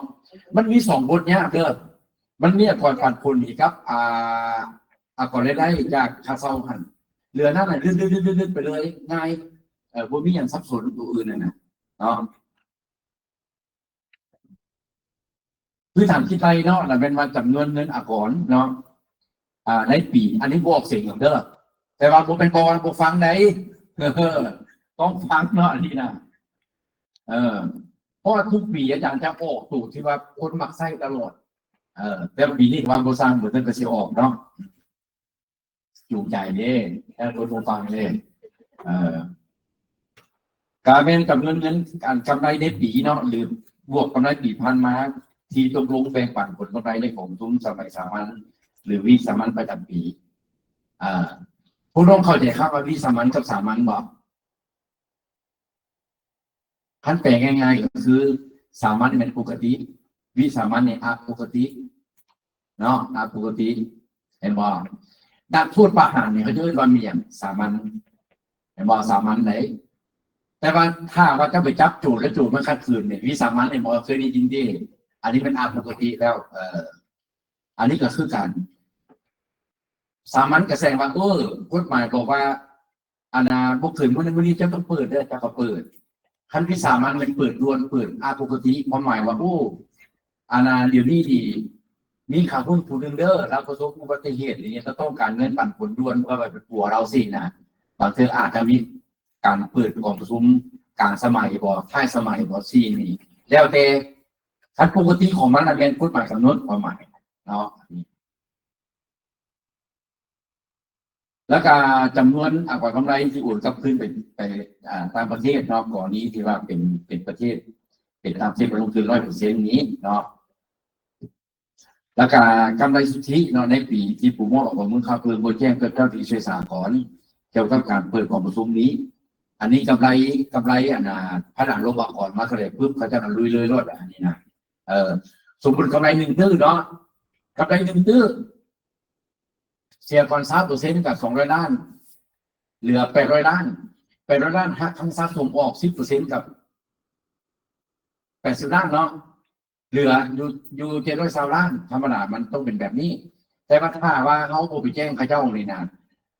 1 ตื้อลบไปกว่ากำไร200 ล้านเหลือ800 ล้านตัวนี้คูณ 10% เลยนี่นะแต่เดี๋ยวนี้นี่มันมีบางปัญหาที่เขากำลังล้มกันหรือว่าทั้งก่อนเพิ่นกำลังสร้างเป็นเอื้นว่าสำหรับเราเรื่องค่าปรับใหม่นะโมเดลใหญ่มาถ้าว่าคิดได้แบบบังคับตัวนี้จะชุดใหม่ 50% โมเดลอันนี้อาจารย์ตอบบ่ได้อาจารย์บอกก่อนรูดแล้วก็ตัวกรณีกรณี3.2.4เนาะเขาเอาเงินสะสมอยู่ในครั้งสะสมระเบียบการเนี่ยครั้งสำรองอื่นเนี่ยไปเพิ่มขึ้นก็ระเบียบนี้อันนี้กับมูลค่าตัวจริงของมันเท่าไหร่เขากะเอามาอะไรเนาะแล้วก็ตัวต่อมานี่มันยอดสะสมในบัญชีต้องถือคิดไล่เสียก่อนและได้จากนั้นปันผลเพื่อสร้างสำเร็จก่อนที่สามารถเปลี่ยนแปลงเป็นรูปแบบวิสาหกิจได้อันนี้กับบ่มีอย่างเนาะกำไรสะสมผ่านมามีเท่าไหร่นะก่อนที่เปลี่ยนเป็นบริษัทจำกัดก่อนที่เปลี่ยนเป็นบริษัทมหาชนก่อนที่เปลี่ยนเป็นบริษัทอื่นๆเนี่ยนะเขาต้องไปสะสางก่อนในยอดเงินกำไรที่เราสะสมผ่านมา แล้วในทีนี้อาจารย์จะขออธิบายเติมอีกเนาะอากรนาอากรตัวนี้นี่นะผมเรียกจากว่าอย่างที่นี่ โดยสบายดีอาจารย์ขอถามตัวอันเอาเงินกำไรสะสมไปสะสางก่อนเฮาสิเปลี่ยนเป็นบริษัทจำกัดหั้นนะเฮาสิเอาไปนำใช้ในรูปแบบใดไปปันผลเลยบ่หรือว่าเอาไปลงบัญชีแนวใหม่ เขาสิยุบบริษัทเนี่ยเขาสิเปลี่ยนแปลงบริษัทเนี่ยทันตามทรัพย์ทั้งกาแล้วแม่นเขาควบเขาแยกเขาอยู่เซาหรือแม่นแล้วแม่นว่าเขายุบบริษัทนั่นแหละแต่ว่ายุบเพื่อไปบวกกับผู้อื่นเนาะ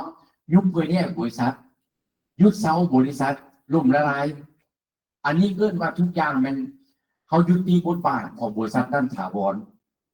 พอสักคนที่เขาจะไปควบกับบริษัทอื่นเนี่ยนะเขาต้องได้สร้างตัวกำไรที่เขาสะสมมัน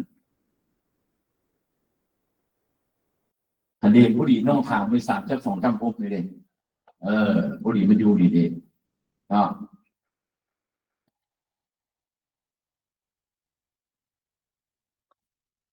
แต่ว่าในกรณีนี้เฮาหันบ่ได้ยุบหั้นอาจารย์เฮามีแต่เปลี่ยนเป็นอันบริษัทจำกัดเพราะว่าบริษัทอันจำกัดผู้เดียวอันเพิ่นบ่ให้นำใช้แล้วหั่นนะ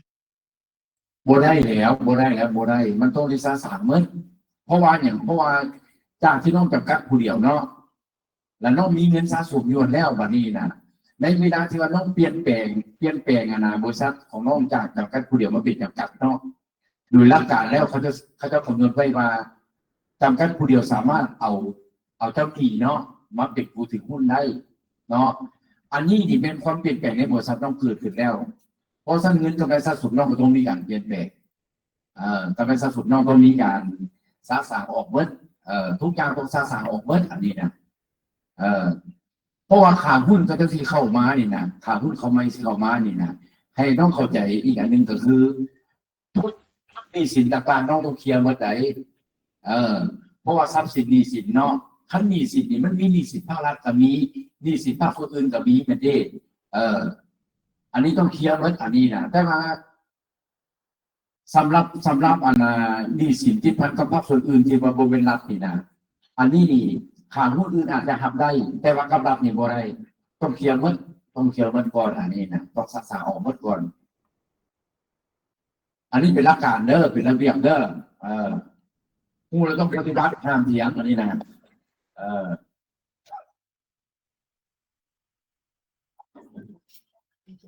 เนาะเรือนั่นกับบ่มีอย่างเรือนั่นกับง่ายๆง่ายๆบ่มีอย่างไปอ่านเอาเนาะวิธีคิดรายการการเรียนในเมืองละนี่นะเนาะนี่มันจะมีอีกจุดหนึ่งที่ว่าพวกน้องอาจจะบ่ฮู้หรือว่าบ่ฮู้ทางบ่พื้นฐานคิดรายกรเงินปันผลนี่นะแล้วแม่นว่าเพิ่นเอากำไรทางด้านบัญชีเด้อถ้ากำไรทางด้านบัญชีก็แสดงว่าทุกรายจ่ายที่ว่าทั้งค่าปรับใหม่ต่างๆสามารถเอาไปลงเลยหมดเอาลงเลยหมดบ่เป็นกำไรทางด้านอากรได้คือยกตัวอย่างมากำไรทางด้านบัญชีน้องนี่สมมุติน้องมีรายรับ1ตื้อซะเนาะสมมุติเนาะน้องมีรายจ่ายอยู่2ตื้อสมมุติเนาะกำไรทางด้านบัญชีเขาขาดทุน1ตื้อแต่ว่าถ้ากำไรทางด้านอากรพูดเขาบ่เบิ่งโอ้รายจ่ายอันนี้ก็กฎหมายก่อนบ่ให้ลงเด้ออันนี้ก็บ่ลงอันนี้บ่ลงเขาตัดออกที่ให้รายจ่ายเขาน้อยลงมาสมมุติเนาะรายรับเขา1ตื้อเก่าแต่รายจ่ายเขาเบื้องต้นเขามา2ตื้อกำไรทางอากรเขาเหลือแต่800ล้านสมมุติเขามีกำไร200ล้านอันนี้รู้ถือว่าเป็นพื้นฐานคิดได้ทั้งอากรเงินปันผลแสดงว่าขั้นเขาขัดขึ้น2ตื้อถือว่าเขาขัดขึ้นไปเลยว่าจะเป็นที่มีกำไรสะสมให้เข้าใจตามนี่จำไปทางด้านบัญชีมาเป็นพื้นฐานคิดไรเดือนนั้นไปอ่านเอาคุณมีอย่างหรอกง่าย สวัสดีอาจารย์ ๆเจ้า โดยอาจารย์ขออนุญาตถามกรณีบริษัทมีกำไรแต่ว่าบ่มีการปันผลกำไรซึ่งว่าได้มีการตกลงกันในกองประชุมผู้ถือหุ้นเงินรวมกำไรดังกล่าวเขาเอาไปหมุนใส่ต่อในการดำเนินธุรกิจในปีต่อไปเขาจะต้องเสียก่อนเงินปันผลหรืออาจารย์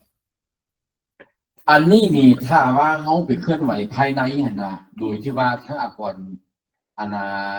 โดยที่ว่าเขาบอกเอาเงินตัวนี้ไปให้คนนั่นกันถ้าคนเอาไปใช้หั่นนะอันนี้บ่เป็นหยังแต่ว่าถ้าว่าเขาเอาเงินตัวนี้ไปให้ไปค่าหุ้นใช้นะโดยหลักการแล้วเขาถือว่าเป็นการให้ผู้ยืมท่านผู้ยืมนะดอกเบี้ยที่เกิดขึ้นตัวนี้ต้องเสียแบบอีกหรือเป็นไรครับ ถ้าเขาจะจับได้ไหนต้องระวังอันนี้นะมันเคยมีไหนขาหุ้นเอาไปใช้ส่วนตัวนี่นะท่านเขาจะจับได้ว่าขาหุ้นเอาเงินของนาสมมติมาบางทีของซุ้มบอกว่าเขาโบเบงเนาะเขาโบเบงเขาแจ้งก่อนว่าเขาโบเบงซะแต่ว่าเบื้องหลังเขาแบ่งเนาะพออย่างเงินอยู่ในคลังจะเบิดกันดีเงินในคลังจะบกเงินตัวนี้ไปใส่แบบนี้ก่อนกวดรายจ่ายปั๊บก่อนกวดเงินออกเงินตัวนี้ออกไปใส่สมมติเงินออกจากคันหาตื้อสมมติเนาะรายจ่ายเกิดจะ2 ตื้ออีก3 ตื้อไปใส่เจ้าสิบใส่บอลในของบัญชีเจ้าจะออกเป็นบอลบัญชีครูเนาะมันจะต้องมีบอลไปวันนี้ถ้าพระเจ้าบอกว่าขอไปซื้อเครื่องจักรอยู่ใส่หลักฐานเจ้าพอมีรายจ่ายเกิดเงินอยู่ใส่หลักฐานเจ้าแต่บอกพอสันคณะก่อนกวดเจอตัวนี้ดีจะเป็นว่าเขาจะถือว่าเป็นการให้ผู้ยืมแล้วการให้ผู้ยืมนี่นะอยู่ในหลักการกำหนดไว้นี่แม่นเขาจะยกมือจากกองทุนข้าวเพิ่มสำหรับบรรดาธนาคารธุรกิจแล้วการสถาบันการเงินเท่านั้นเหลือนั้นผู้ยืมการถือแบบนั้นคือยกตัวอย่างบริษัทโตโยต้าเราเอาเงินให้บริษัทเคทีเนาะในเครือกระเจ้าหรือผู้ยืมสมมติว่าพันตื้อตัวนี้เกิดดอกเบี้ยขึ้นมาปุ๊บนี่ผู้ให้ยืมต้องคิดอะไรแบบต้องคิดอะไรกันได้แต่ว่าถ้าว่าธนาคารขอปล่อยดอกเบี้ยเงินกู้ให้บริษัทโตโยต้าอันนี้ยกเว้นวันนี้กองทุนค่าเพิ่มที่คิดได้จากดอกเบี้ยตัวนี้เนี่ยคือกันครับกองทุนค่าเพิ่มตัวไปสามารถเอาไปมาเบื้องเป็นสุดเข้าได้ก่อนที่จะไปกับธุรกิจสามารถเอาลงไปได้จ่ายได้ก่อนนี้บริษัทไปกับธุรกิจกันสมมติว่าโตโยต้าเราเนี่ยไปยืมเคพีซะเนาะพันตื้อก็สร้างเป็นหอพักกันสิดอกเบี้ยตัวนี้ออกมาตัวนี้ก็หักก็ได้เพราะอย่างเป้าหมายซุ้มไส้หอเป็นหอพักเลยท่านหอพักพนักงานกฎหมายบอกว่าห้ามบ่ให้ลุงเป็นส่วนเข้าได้ต้องลุงเป็นรายจ่ายเป็นต้นทุนทรัพย์สมบัติเลยเรื่องแบบนี้เนาะโดยขอบใจหลายๆอาจารย์เจ้าโดยสวัสดีอาจารย์มันอาจจะไวแต่ก็อาจจะบางคนฟังอาจจะงงอยู่แต่ว่าพวกน้องบ่ต้องเป็นห่วงเป็นใยอย่างเดิมเวลาพวกน้องไปเจอปัญหาปุ๊บแชทลงกลุ่มมันทำก็ได้หรือว่าท่านก็แชทลงกลุ่มมันแชทมาเป็นตัวอย่างก็ได้แต่ว่าเดี๋ยวนี้ยังมีหลายคนบ่ทันเสนอตัวเองให้อาจารย์ฮู้เด้อถามมาที่ในเบอร์โทรศัพท์อันนี้เป็นไผอาจารย์ผู้อาจารย์เป็นอาจารย์กับผู้ตอบไหนเพราะฉะนั้นต้องบอกโลดอาจารย์ต้องสืบบุญญาณวัฒนะเด้อเน็ต11 19บ่ต้องใส่ข้าวใส่น้ำหรอกใส่ชื่อตัวเองมาจบพ่ออาจารย์จะเซฟเป็นซื้อไว้มันจะมีเป็นรุ่นมันดอกเป็นรุ่นแต่ละรุ่นมันจะมียกตัวอย่างเนาะตัวอย่างสักส่งไปซื้อมากับนามสกุลกับบอลเห็นเรียกเพราะรุ่นมีแล้วรุ่นนี้นะรุ่นมีแล้วกับบอลเห็นเรียกเพราะนั้นอาจารย์พวกยักษ์อนิมาจากใส่เนาะแล้วเวลานั้นถามว่าเธอหน้าสบายนะพอมือนึงมีบางเพื่อนอีกประมาณ300เป็นเศษมาถามแต่ว่าก็คือว่าอะไรว่าค่าไปออกกันจากรัฐมาแล้วน้อยลงหรือว่าเขาจะเก่งใจบ่เบี่ยงนะทางคนคิดก็สิเก่งใจบ่กล้าทำบ่เอาไปได้แน่คนบรรพุนนี่โดยอาจารย์สวัสดีอาจารย์นี่มีแต่เวลาพวกเราถ้าเป็นว่าจริงถ้าเจอปัญหาแชทมาถามได้เนาะได้บ่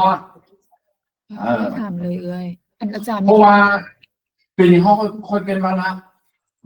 เพราะว่าตัวที่มันสำคัญมันรอถ่าทางหน้าเขาเนาะส่วนใหญ่ผู้มีรายได้มันจะน้อย ผู้ดำเนินธุรกิจพี่มันจะหลายเป็นอย่างไรว่าสั้นมานั่งเฮียนนี่นะทั้งบ้านทั้งออนไลน์ทั้งกับสื่อหน้านี่นะส่วนใหญ่เป็นลูกจ้างบริษัทเนาะหรือว่าอาจจะเป็นเจ้าของบริษัทเองถ้าเจ้าของบริษัทเองนะอีสังหนึ่งมาเนี่ยเขาคุณค่าเพิ่มสองมากกว่าส่วนใต้สามมากกว่ากำไรพวกนี้เป็นหลักๆของบริษัทบริษัทจะได้ผลประโยชน์เสียผลประโยชน์เป็นตัวนี้แล้วเวลาพวกเราโยมไปแล้วพวกน้องเวลาพวกน้องไปขอสมัครเป็นพนักงานบริษัทนี่เขาจะเทสสามอันนี้นะครับรายได้ใช่เขาจะบทเทสอะไรหรอกรายได้7,000เจ้าบริษัทเป็นอย่างเงินเดือนอย่างเดียวเนาะเงินเดือนอาจารย์เขาจะเงินครบละครบละเงินเดือนนะเนาะไปคนต่อไปเนาะเอาพักเบรกนิดนึงเนาะเอา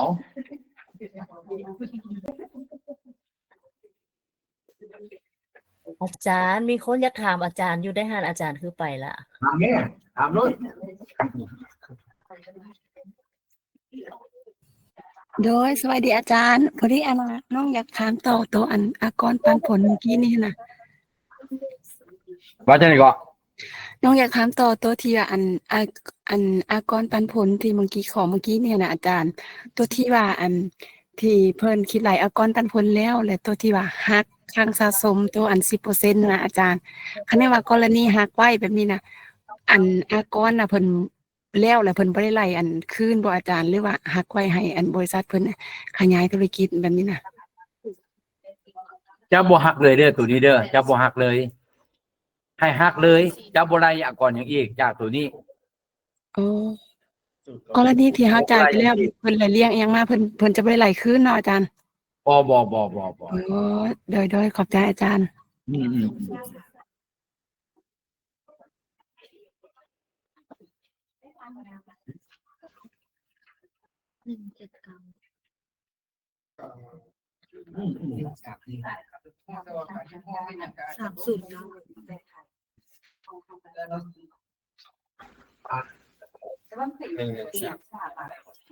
ดูร่างกายแล้วมันจะเป็นยูที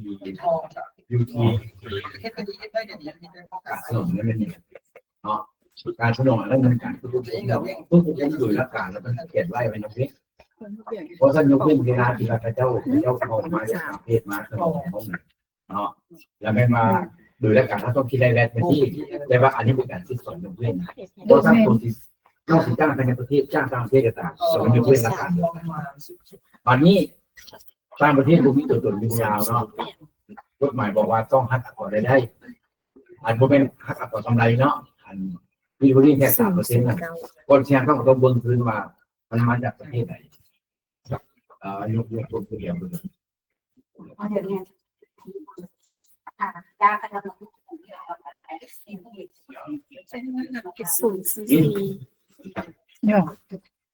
ก็คือไทยมีหมดท่านไทยมีแต่ก็สิฮักก่อนที่บริษัทตัวนี้เนี่ยต้องเป็นคนสัญญาณที่กับพระเจ้ารับสัญญาณที่แล้วก็รับใจกับได้ส่งฉันถามว่าบุคคลเงินไข่เก็บกับเก็บบ่ได้เนาะที่เป็นตัวอย่างแล้วเข้าอีกคนก็จะขอต้องเห็นในเงินไข่มันต้องไปต้นคืน ตัวนั้นอาจารย์จะให้คะแนนตั้ง5คะแนนขึ้นห้อง จะไม่พูดไป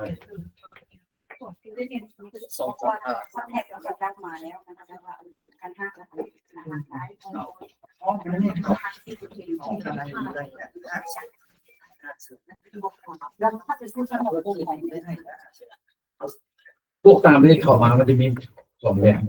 เนาะแบบนึงมันแบบว่าแบบบุคคลแบบนึงว่าแบบดีบุคคลเนาะเราได้การใช้อะไร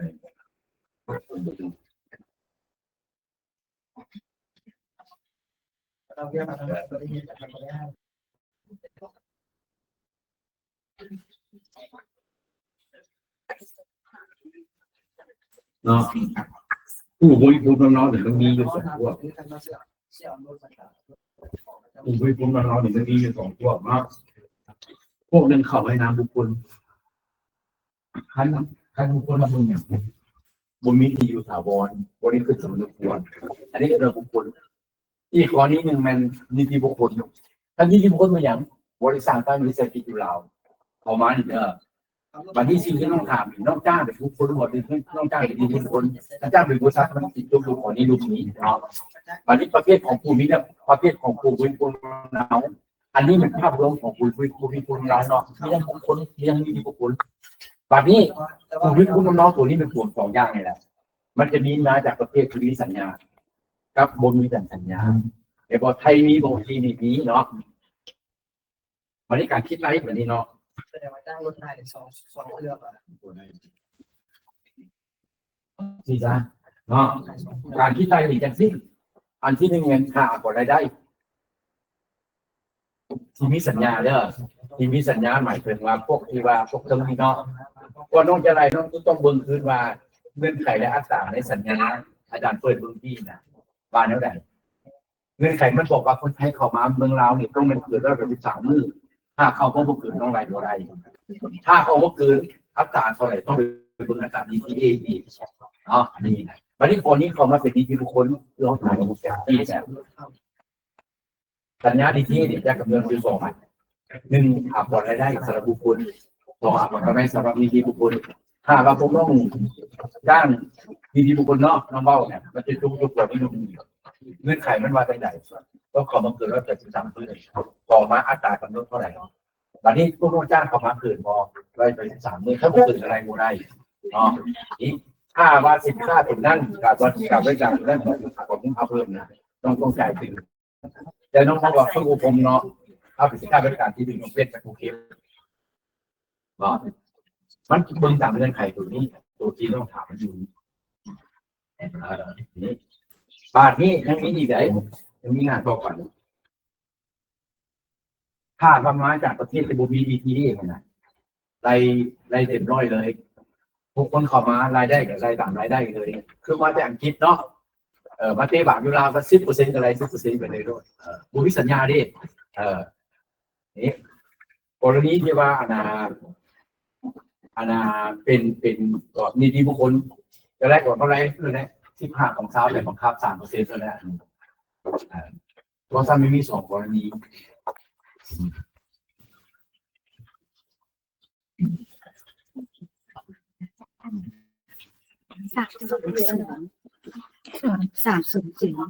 อาจารย์ DTA นี่นับเป็นบริษัทหรือนับเป็นประเทศอาจารย์ที่ว่ายกเว้น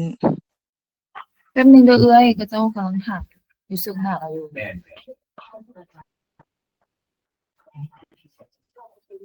ได้ไม่ใช่เราเฉลี่ย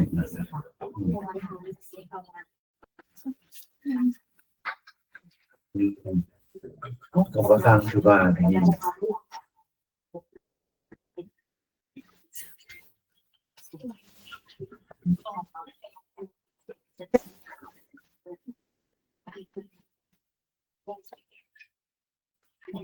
อันนี้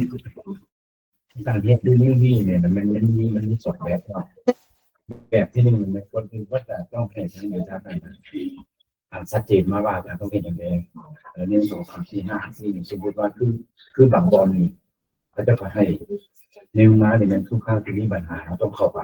2มันแต่ละเดือนเนี่ยก่อนที่นี่ไปแจ้งนี่เราต้องเข้าไปร่วมช่วยกับเจ้าว่าไปแจ้งควรแจ้งแบบไหนแจ้งหาได้แจ้งหาเพื่อแจ้งผู้บริการเนี่ยอันที่3มันนี่แม่นแต่ละงวดก่อนทุกเดือนเพื่อผิวเดือนท้ายปีเราต้องเข้าไปและส่วนที่4มันท้ายปีมันมีการได้เรียนเราต้องมีการเข้าไปเบิ่งให้มาในเนี่ยมันมีดาโดยใช้ต้องการฟื้นฟูเกี่ยวกับฟื้นฟูไข่เข้าไปมันจะมีปัญหาและการแบบนี้แล้วมาได้อันที่2มาดื่มแล้วบาบูมีได้การเขาจะเรื่องนู้น 079 ปีเดือนนึง